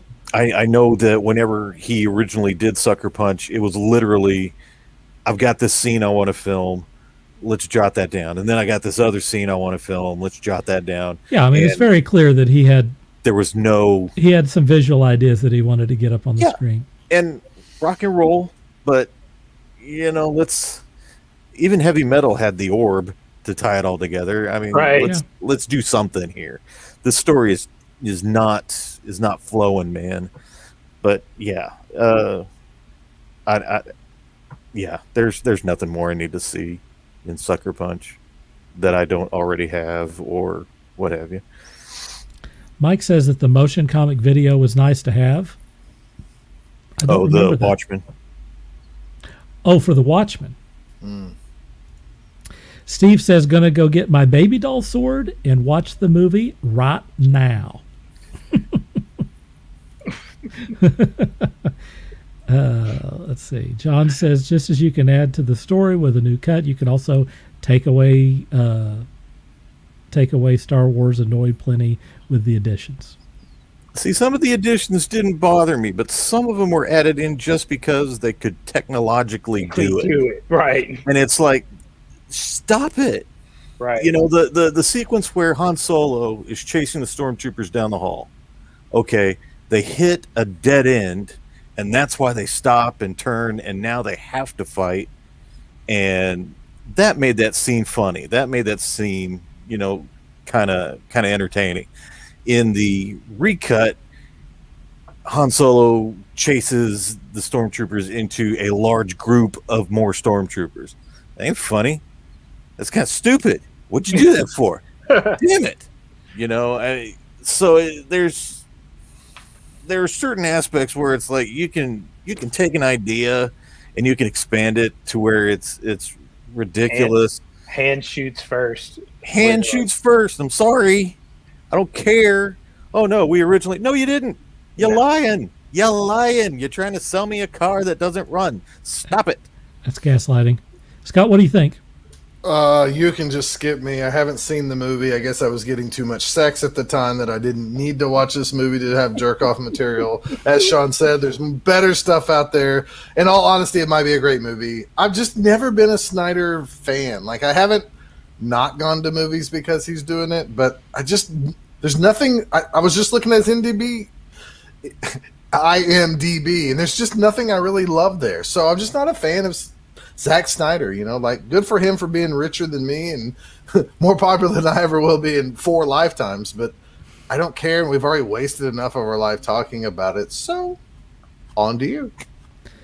I want the Snyder cut of everything, and by that I mean I want all directors to be allowed to make the movie they want to make. Now, if they're not very confident about what they're doing and they want some help, or they want to get, you know, like a crowd to come in and watch the movie and do some constructive criticism of it before they make the movie, that's one thing. But if they have a very firm vision and they want to put that out, I mean, you hired the person to have their version of whatever the movie is. Let them do that. Let them make their version of the movie. I like self-indulgent movies. I like when directors, you know, really go for it and stuff. I think those make the most interesting movies. Some directors are going to completely fall on their face. And, you know, we mentioned how he really needs a good writer. He could be involved in the writing process where he comes up with these great scenes and stuff. I mean, you look at the scenes in Batman vs. Superman where Batman is fighting, you get the best version of Batman we've ever seen in movies. And that's Zack Snyder. Zack Snyder brought that to the movies. But then you also have problems where he doesn't understand how to bring it home, how to tell a consistent story, or how to steer clear of stuff that's going to, you know, that's not going to work story-wise. And so he needs some help there. He's not the type of person who can do everything. And so, you know, I think let directors tell their story.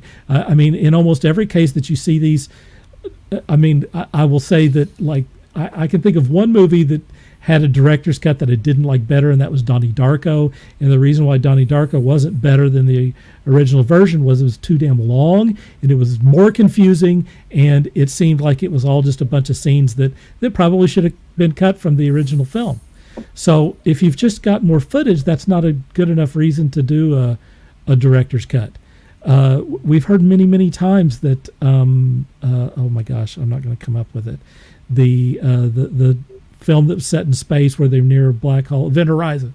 Event Horizon, we should have gotten a director's cut, but the stuff they cut out, they threw away. We'll never see the proper version of Event Horizon, and that's a shame because you know, Event Horizon was a pretty damn cool movie that maybe had a little bit more substance or a little bit more going on there. And it's a shame that this was before the era of streaming and before the era of Blu-rays where you could put 4 films on a disc.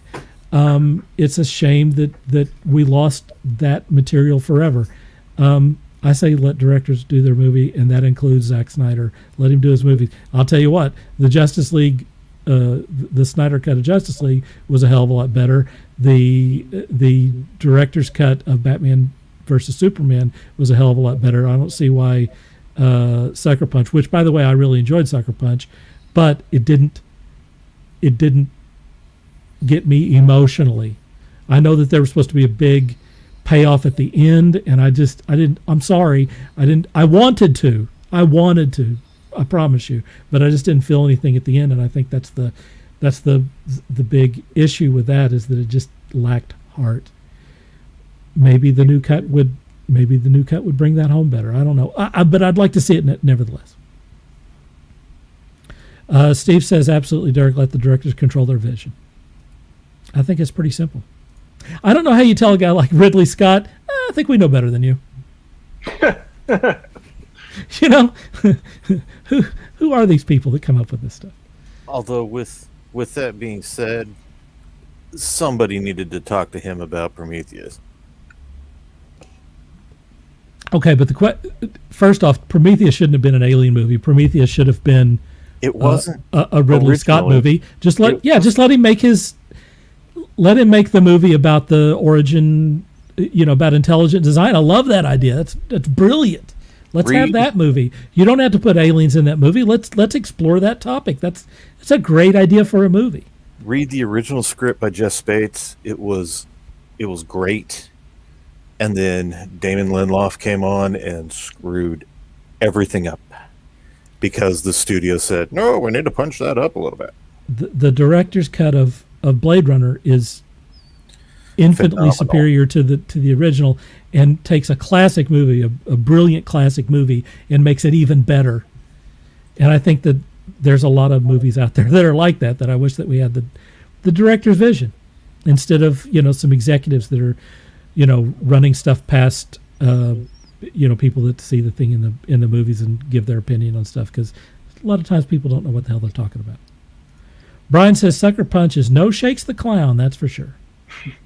Shakes the Clown. Holy cats. All right, let's get out of this, folks.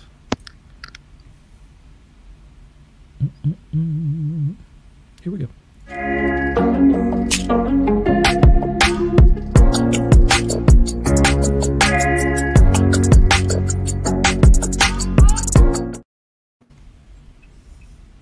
Hey, it's On Blast.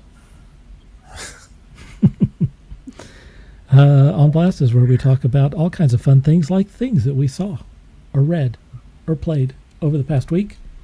And for that first, we're going to go to Walt.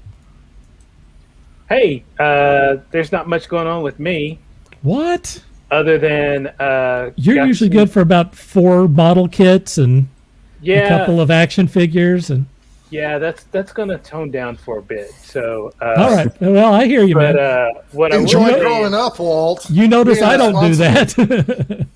But I will say that I got to looking at the Peacock network again, the streaming service, and to my delight and me and my mother's delight, because this was a popular thing for me and her to watch together.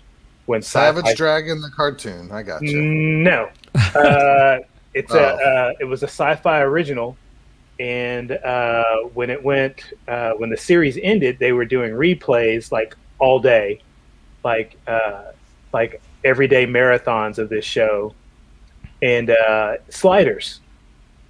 Oh yeah, okay, yeah. It's on the Peacock network, and that was a good show. It was a really good show. If you want to get into the whole multiverse thing, Sliders was a very good show. Was that Jerry O'Connell? Jerry O'Connell, yeah. Yeah. So. Carrie Wurr, I believe. She came in later. She was the Jerry O'Connell from a different universe, if I remember. I think so. Wow. So I do not see the resemblance. I binged watched the half of the first season because I'd never seen the very first episode. So Mike says Sliders was a really good show. It was a really, really good show. And how many seasons was that? 5.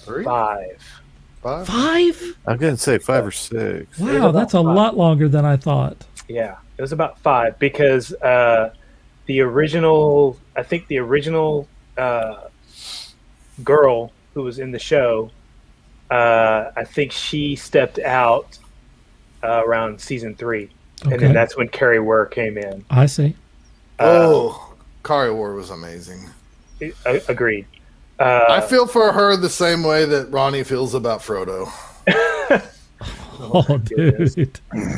Anyway, so that's about the only thing. If you want to watch some good early 2000s. Ronnie wants to know if Sliders had Gimli the dwarf in it. No. Yes, it did. It did have that. Yes. If you want to watch some good like late 90s, Brian early James 2000s, says Carrie Wurr was hot. yes, some good late 90s, early 2000s TV show stuff. Jeree was a fan, updating her binge watch list. It's on the Peacock and it's free, so have at it. Good stuff. Is that it, man? That's it. Also, he said he got her on remote control on MTV. Yeah. Oh, wow. That was a while ago. Let's taking it back. Wait a minute. Sean Adam Sandler was on that too? Yes. He was the goat boy. Yep. Oh my gosh. Yep. I guess I didn't make that connection. The goat boy. I am the goat boy. Sean, you're on blast. I didn't really consume a whole lot. Had a bit of work to do, which I don't know if Dirk has shown that or no, because you said you had a little touching up to do, man. I did the touch up and then I sent it to you. Oh, okay. Well, I wasn't sure if that was okay. I'm sorry. Well, we'll do it next week. All right. I thought you were not maybe totally finished. I mean, I can still screw with it, but as it is, I don't. Dude, it doesn't need anything. None of us know what you're talking about. That's fine. We'll do it next week. Okay, fine. So I was doing a bunch Tune in next week to see on some graphics, which apparently we're going to see next week. Okay. And so, is this for his OnlyFans page? Brian James wants to know if Colin Quinn shagged Carrie Wurr. I doubt anybody shagged Colin Quinn. Sean, I agree with you there. So true. If they did, I'm writing them off. But what I did, I sat down one evening and I watched a fantastic movie called Zhangjiya. I know I'm destroying that name, and I apologize. Is this with Jim Hellwig? It says The Ultimate Warrior. No. Oh, actually, I have a ghost topic to talk about that's kind of tangentially related to that. This is a CGI animated movie in the vein of Neza, which both of them are on Netflix, I believe. Is where I saw that. The bugs? No, and it's based on I believe Chinese. It's either Chinese or Japanese. I honestly I'm not 100%. I'm gonna say it's Chinese. Chinese folklore involving the nine-tailed fox, and absolutely a wonderful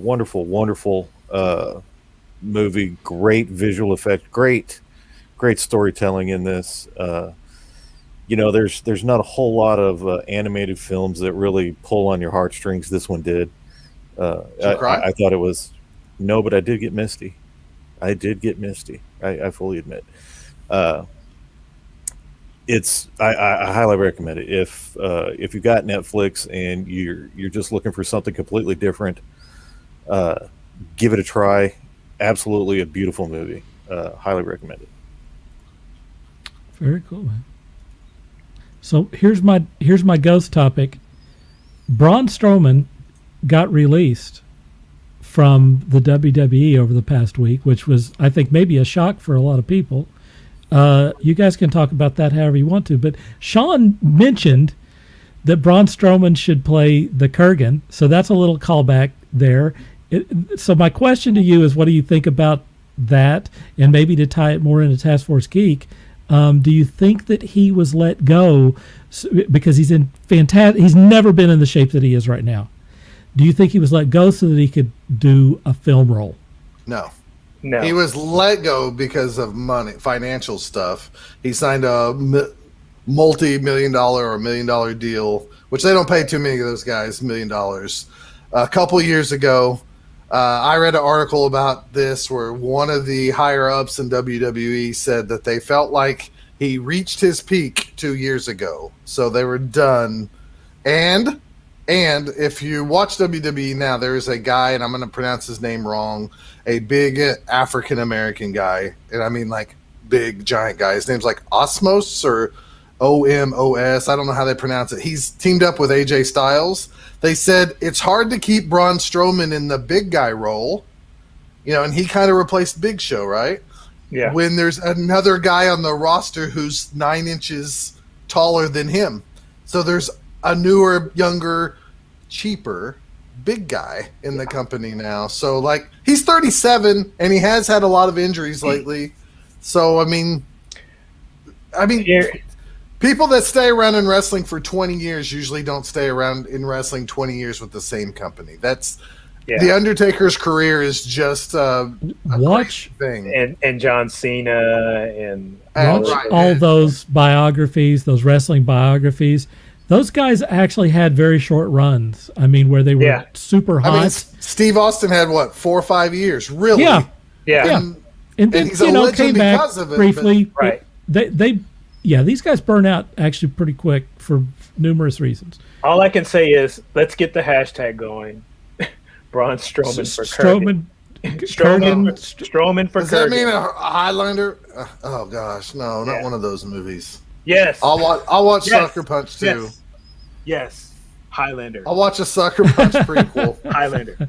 They're already working on this is interesting. On the Highlander. Okay, when you were not losing your glasses on the beach, we were talking about the Highlander film. You're not up for a new Highlander film there, Scott? No, I'm not even going to say anymore because I don't want to hurt anybody's feelings. Oh, there are huge Highlander fans here and in the audience. And that's okay. I mean, I like goofy stuff. I forgot to mention, I didn't watch any of them, but Steve, Shank, the Highlander series is on Peacock Network too. Oh. I'm canceling it. You're out. All right, Scott, you're up, man. So a few things I consumed, and then I'll show off a few goodies I got during my vacation time. Watched, and I'm really shocked that I beat you guys to the punch on this, obviously. Watched the first 2 episodes of Netflix Sweet Tooth. Okay, yeah. That's the comic that was created by Jeff Lemire, and I can't remember the artist. But anyways, it's set kind of in a similar time, or at least it has origins to like kind of what we lived through this last couple of years. Really? And stuff of like how the apocalypse starts. So like some of it kind of hits, you're like, 4 years ago, you go, I doubt society would do that. And after the last year and a half, you go, yeah, I can see that happening. Right.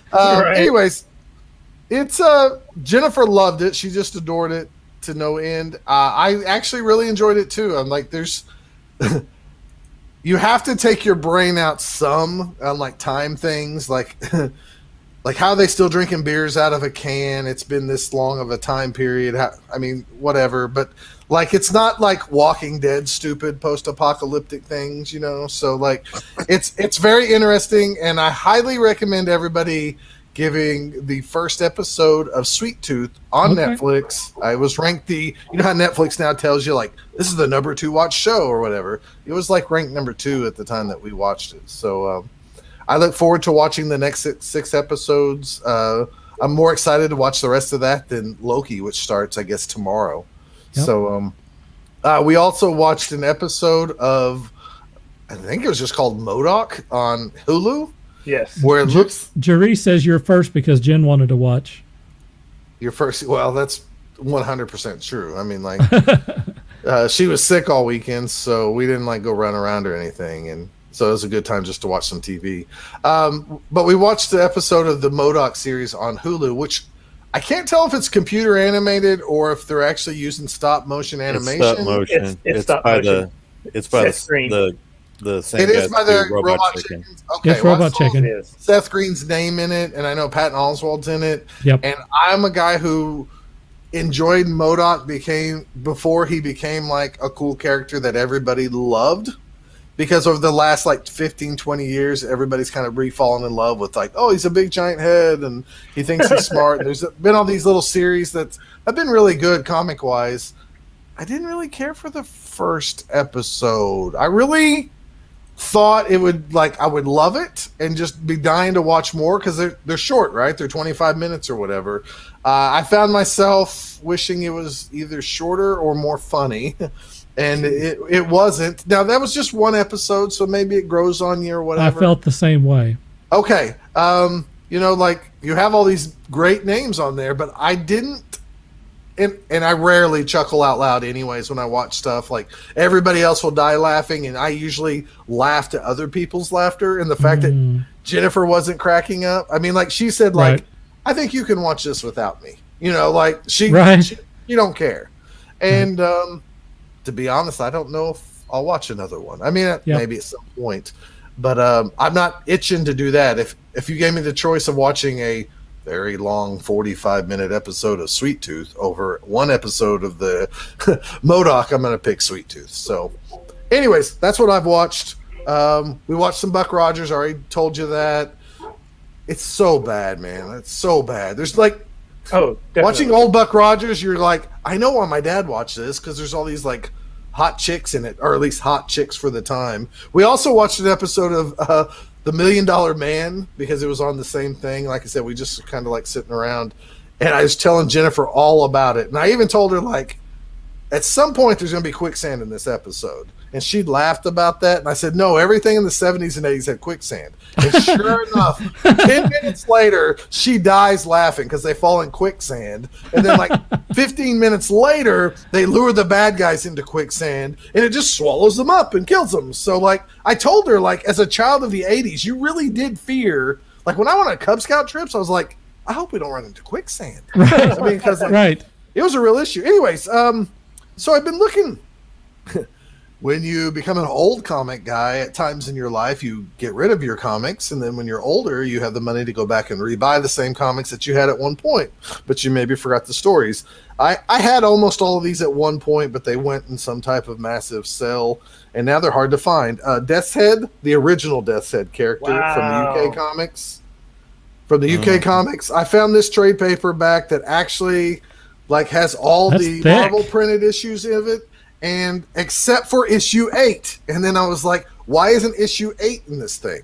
Why did they take out issue 8? Well, I come to find out issue 8 has a Doctor Who crossover, and I guess Marvel doesn't own the rights to that to publish. So I'm going to have to go find issue 8 on its own. But this has some stories from when he was like in the Fantastic.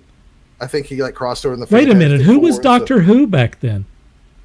I don't know. This was the 80s, but I mean, Steve Shank, during the UK run, they had what year was the original? Like 89, 88, somewhere in that area. 90, probably. So it's probably whatever the first or second Doctor. Nope. So, anyways, I found that trade. No, they're up to about 7 or 8 around that time. I don't know. I don't watch Doctor Who. There's like trash can robots. I don't care. Anyways. I was very happy to find so many people mad. I know I did. The truth is I just didn't watch Kennedy says it was still Tom Baker at the time. Okay, thank you. Mike probably remembers the comics. Anyways, I was really happy just to find this because I didn't think they would. You know, they had a Death's Head series just a few years, like a year and a half ago, and I was like, I'm surprised they haven't reprinted this, and they did. Got this, Walt. I don't know if you read Milestone Comics back in the day when DC published these. They're bringing them back. I did. Static and Icon and Hardware. This was not very good. I'm sad to say. That is sad.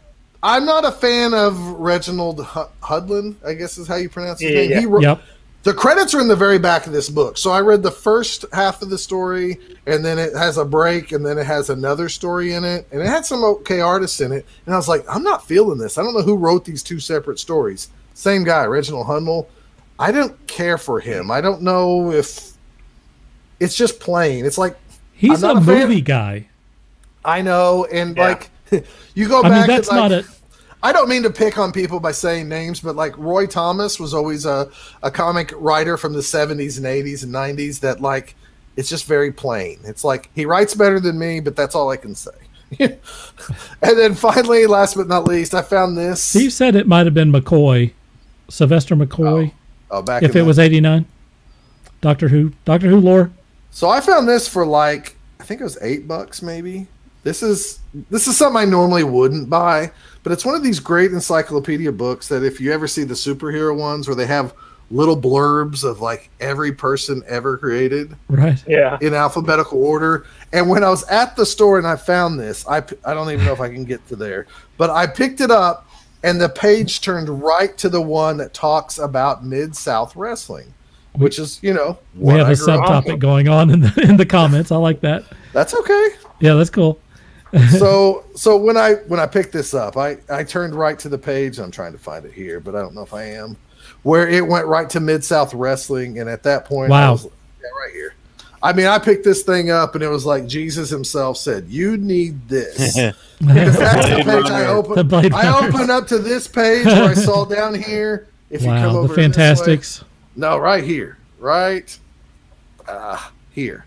Yeah. See those guys? Yep. Yeah. One of those guys is Sting, and one of those guys is the Ultimate Warrior. Right. And I love stuff like this. So it has little nuggets of all these things. Anyways, that is a coffee table book right there, man. Yeah, I think I got it for $8. I figured if I read it once or twice during sometime in my life, it was worth it. So, anyways, those are some of the items I picked up on vacation.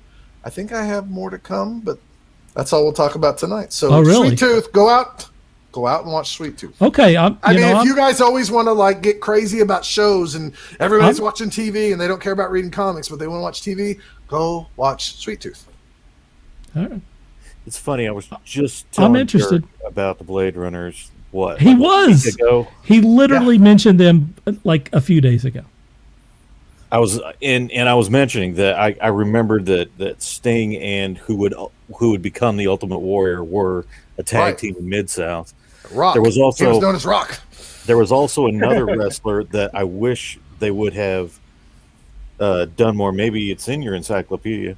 There was a wrestler that came on that they called Humongous after the. I remember Humongous. Yep. And there was several guys who played that character, but yes. But that was it. He died with the Mid-South. He never moved on to any other promotion or anything, and I was always curious who he became or if he stayed in wrestling or moved on or whatever. Because when Mid-South was really big and whatnot, I was in my preteens at that time, and I was just watching everything. Oh gosh, he had a hockey mask on. He was amazing. Yeah, he had fur. If I remember right, he had fur around his forearms and his boots. Black fur and obviously black shorts, but I was growing up. I was always into Jake the Snake before he moved over to Cartoon World, WWF at the time. Yeah.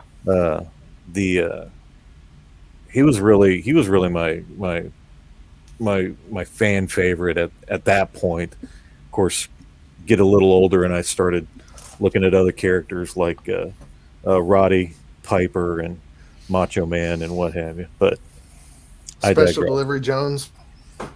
No, I was never a fan of it. Although the original Junkyard Dog, I was a huge Junkyard dug Dog. the hell out of him.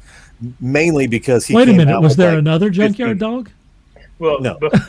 Well, there were said the original. Yeah. There were other people. Sean's old, so he's always going to say original no matter what. The original Arby's? They didn't remix. There were other people with the cowboy hat Arby's, mimic original?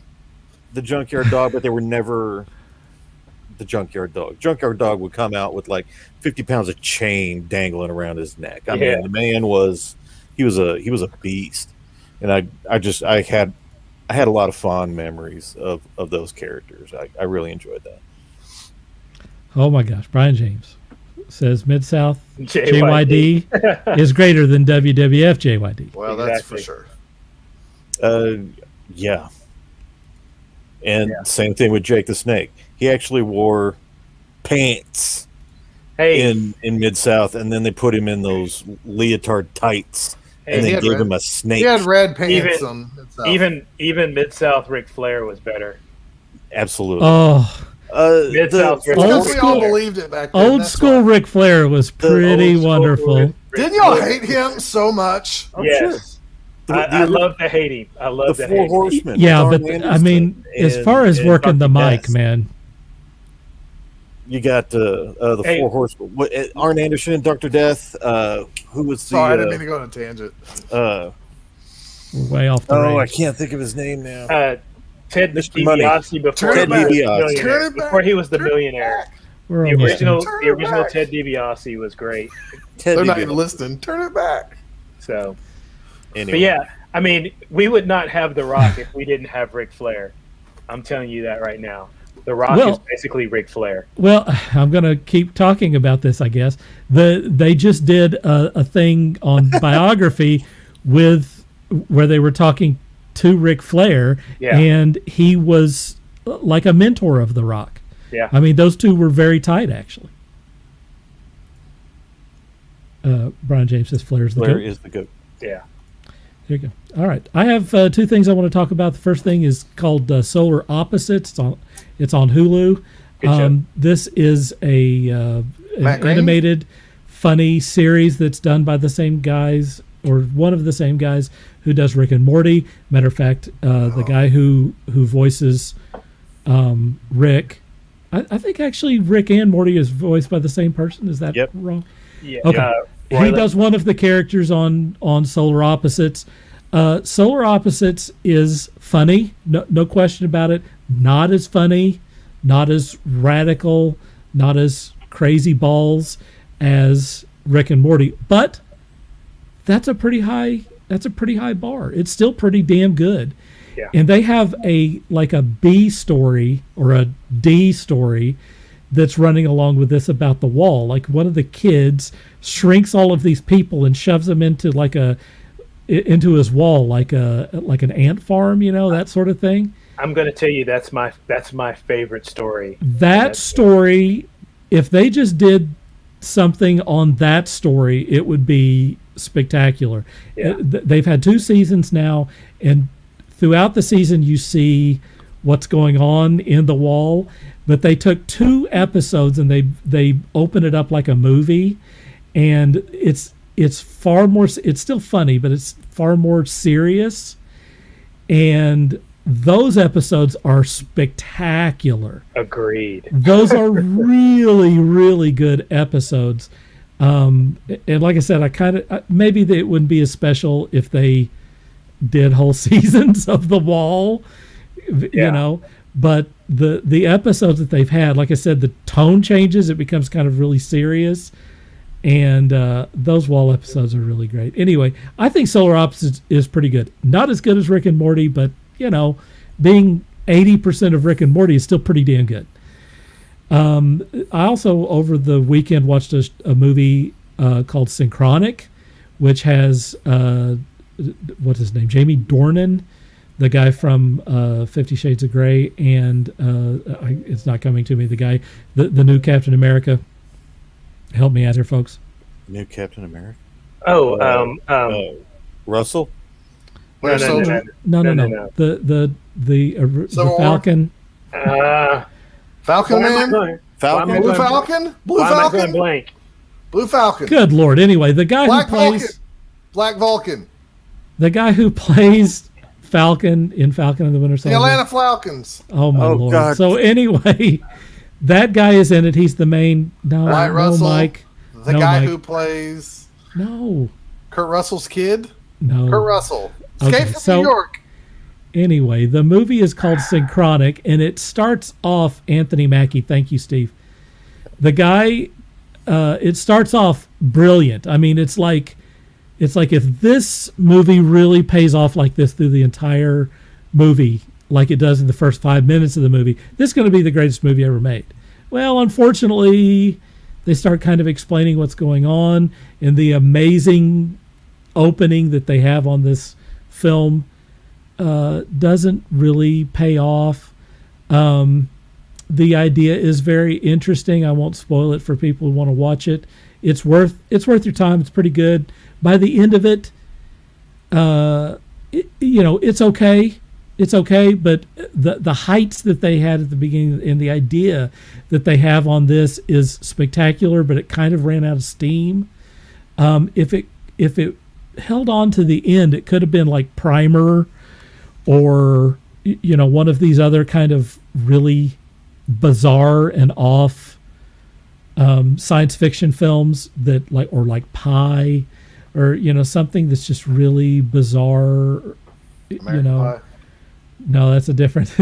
This is Pi. Anyway, it's playing on Netflix right now. If you're interested, it's called Synchronic. It's pretty good, not brilliant, but also not bad. Anthony Mackie. Thank you, Mike and Steve, for getting that out there. Tony Mack. Tony Mack, Howard Mackey that wrote Ghost Rider. Yes. Okay. All right. It's promo time, guys. Mac the Knight. That's Mac the Knife. No, not the McDonald's guy. He was the moon face dude. Mac the Knight. Remember, you can get hamburgers late. Mac Tonight. Oh, Mac Tonight, like a Big Mac tonight. Mm-hmm. You don't see a lot of him anymore. Or the Fry Guys, or it's called the Hamburglar. It's called Failed Bit. It's not working anymore, huh? Did everybody else hate Birdie? Like, of them all the McDonald's characters, I hated that character. Yeah, Birdie can burn in hell. They needed somebody to represent their breakfast foods, so that was Birdie, the early bird.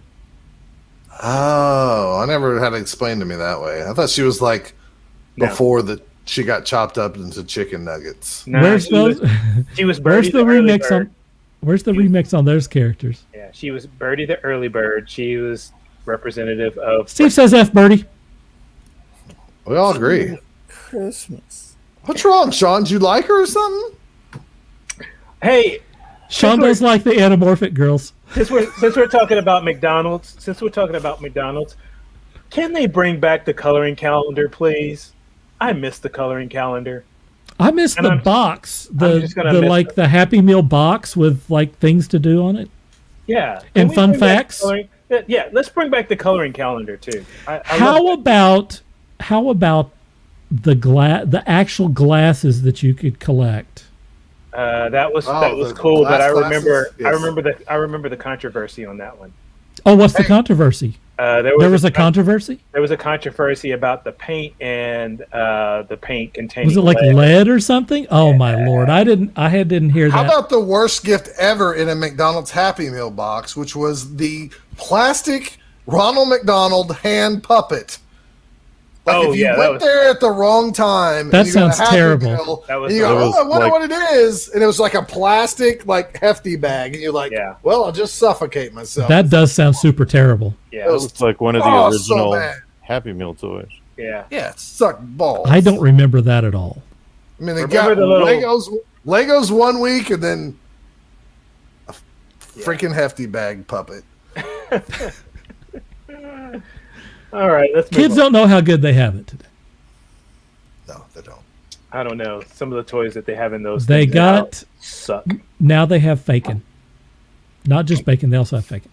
I saw an ad today for a transformer that transforms itself. So kids don't even have to transform their damn. You're too lazy to transform your toy. Oh, you're talking about the Optimus Prime? That $600 Optimus Prime? Did they hire people from Guatemala to do it for them? No, I saw an ad for it. Is that jobs that Americans won't do? It was this toy. It's like a Bumblebee, and then you roll it out, and it just kind of flips into. Oh, I've seen those. Yeah. You said $600? It's trash. No. I better be able to climb into the cockpit and fly it into space for $600. They have about 3 different versions of Transformers. They have like a preschool version where little kids don't have to do very much. Throw them into it. Yeah, and then there's the more the ones that you see at your Walmart toy store, and then there's the ones for us big boys that are called the masterpiece that are so intricate that you better keep your instruction manual on hand so that you remember how to transform those things. Wow. Steve says that need the Hot Wheels Happy Meal. They had real Hot Wheels instead of the cheap plastic POS. Yeah, that's true. He also says in McDonald's was the restaurant that gave out their own mechanical pencils, which he loved to draw with. I remember that. I'm not sure I remember the little eraser characters and the spaceships? That I do remember. See, I used to. Those were great. Couldn't wait till summer. Are they going to be the spaceships, or are they going to be the robots, or the monsters? I couldn't wait every summer to get those. Didn't know which one it was going to be. Anyway, Mike says one thing. That thing is awesome. Optimus Prime with voice control is amazing. He says. For $600, it better be. No doubt. Okay, Walt, we're in promo time. Why don't you do a little promo? Okay, I'm going to read everything at the bottom there, and we're going to start with, you can catch me at twitch.tv, gatchaman_1. You can catch me at my What Studios art store, which is Zazzle.com store. Zazzle. What Studio Art. You can see all those forward slashes and everything. Right. You can catch me at my What Walter Cons at whatstudio.blogspot.com. Or excuse me. Yeah, that's it. Anyway, read all that stuff down there, right here. Go visit it. I'm also going to pause your VCR. Pause your VCR, all that stuff. On the Facebook one, if you want me to do some, I'm open for commissions and whatnot. And like the guy, bring some pictures. Why don't you bring some pictures next time? Let's do a little show and tell. I'll bring some pictures next time. Right now, I'm being inundated with inquiries for pet portraits. So if you have a pet, that's the craziest story ever. If you've got a pet, you want me to do a pencil sketch or a watercolor painting, please hit me up. We can discuss pricing. I haven't got a set pricing, but I don't like to go any larger than a 9x12, so everything will be 9x12 or smaller. So hit me up for that. You can, like I said, you can catch me on the Facebook group, which starts off this whole thing. Anyway, that's it. So next, you're up, Scott. You can catch me over at bookdown.com. You can listen to Blood Bowl podcasts. We just got in the mail. I don't know if I'm allowed to talk about it, but I don't know if I can or not. Well, if it's about terrorism, no. If it's about games, you can talk about it. Well, we're a Blood Bowl podcast, and we just got this. There's a new Age of Sigmar Warhammer. It's called Dominance. It's like this big box set, and we just got that in the mail today. So I guess we're gonna have to at least open the box. And are you saying you may or may not have clearance to talk about that? Are you embargoed? I can't. We can't open it and publish and talk. We haven't even opened the box. I'm just saying we're a Blood Bowl podcast, and Games Workshop sent us a Warhammer product. So I don't know if we're gonna start getting other cool products from them as well. So we might have to splinter off. But that stuff's expensive. It's probably a $200 box set, to be honest with you. It's has 60 miniatures in it and a hardcover rule book. So it's like the next rules edition of the Warhammer Age of Sigmar stuff. That's so anyways, cool. We might do an unboxing. I have no idea. Anyways, we better do something. We can talk fully about that on June 14th, I believe. So you can catch me over at bothdown.com where we talk about Blood Bowl for about 120 episodes. So you can get lots of fun there.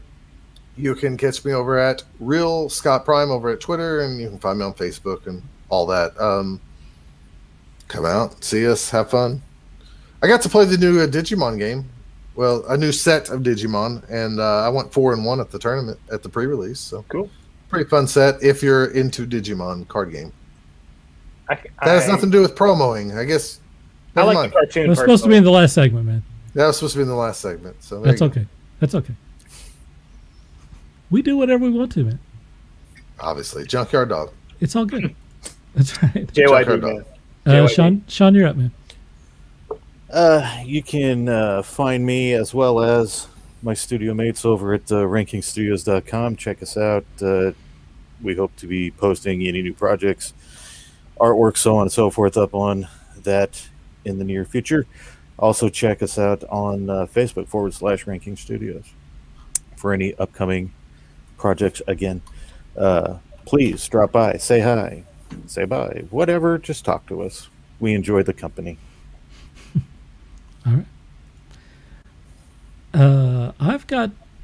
This is an interesting time in my life. For the first time in 25 years, maybe ever, I am starting to actually legitimately get contacted by some like companies and stuff, or people who are going to publish some stuff, and they're asking for me to do artwork for them. That's a big deal, folks. I've wanted that since I was about 7 years old, and as we speak, it's happening.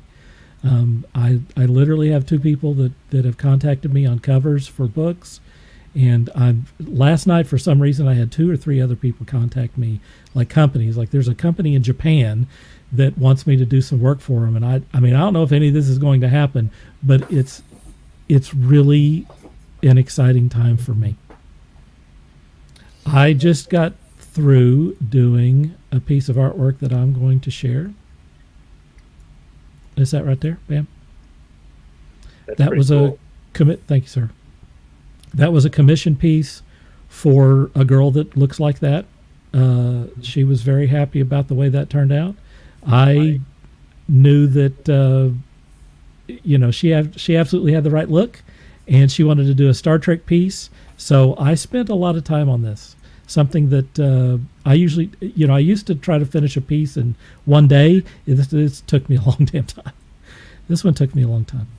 But that's the sort of thing that I can do for companies. I can do it for individuals. I can do it for loved ones if you want to do a portrait for them or whatever. I am available at all of the places that you're talking down there. So that's kind of where I'm at, folks.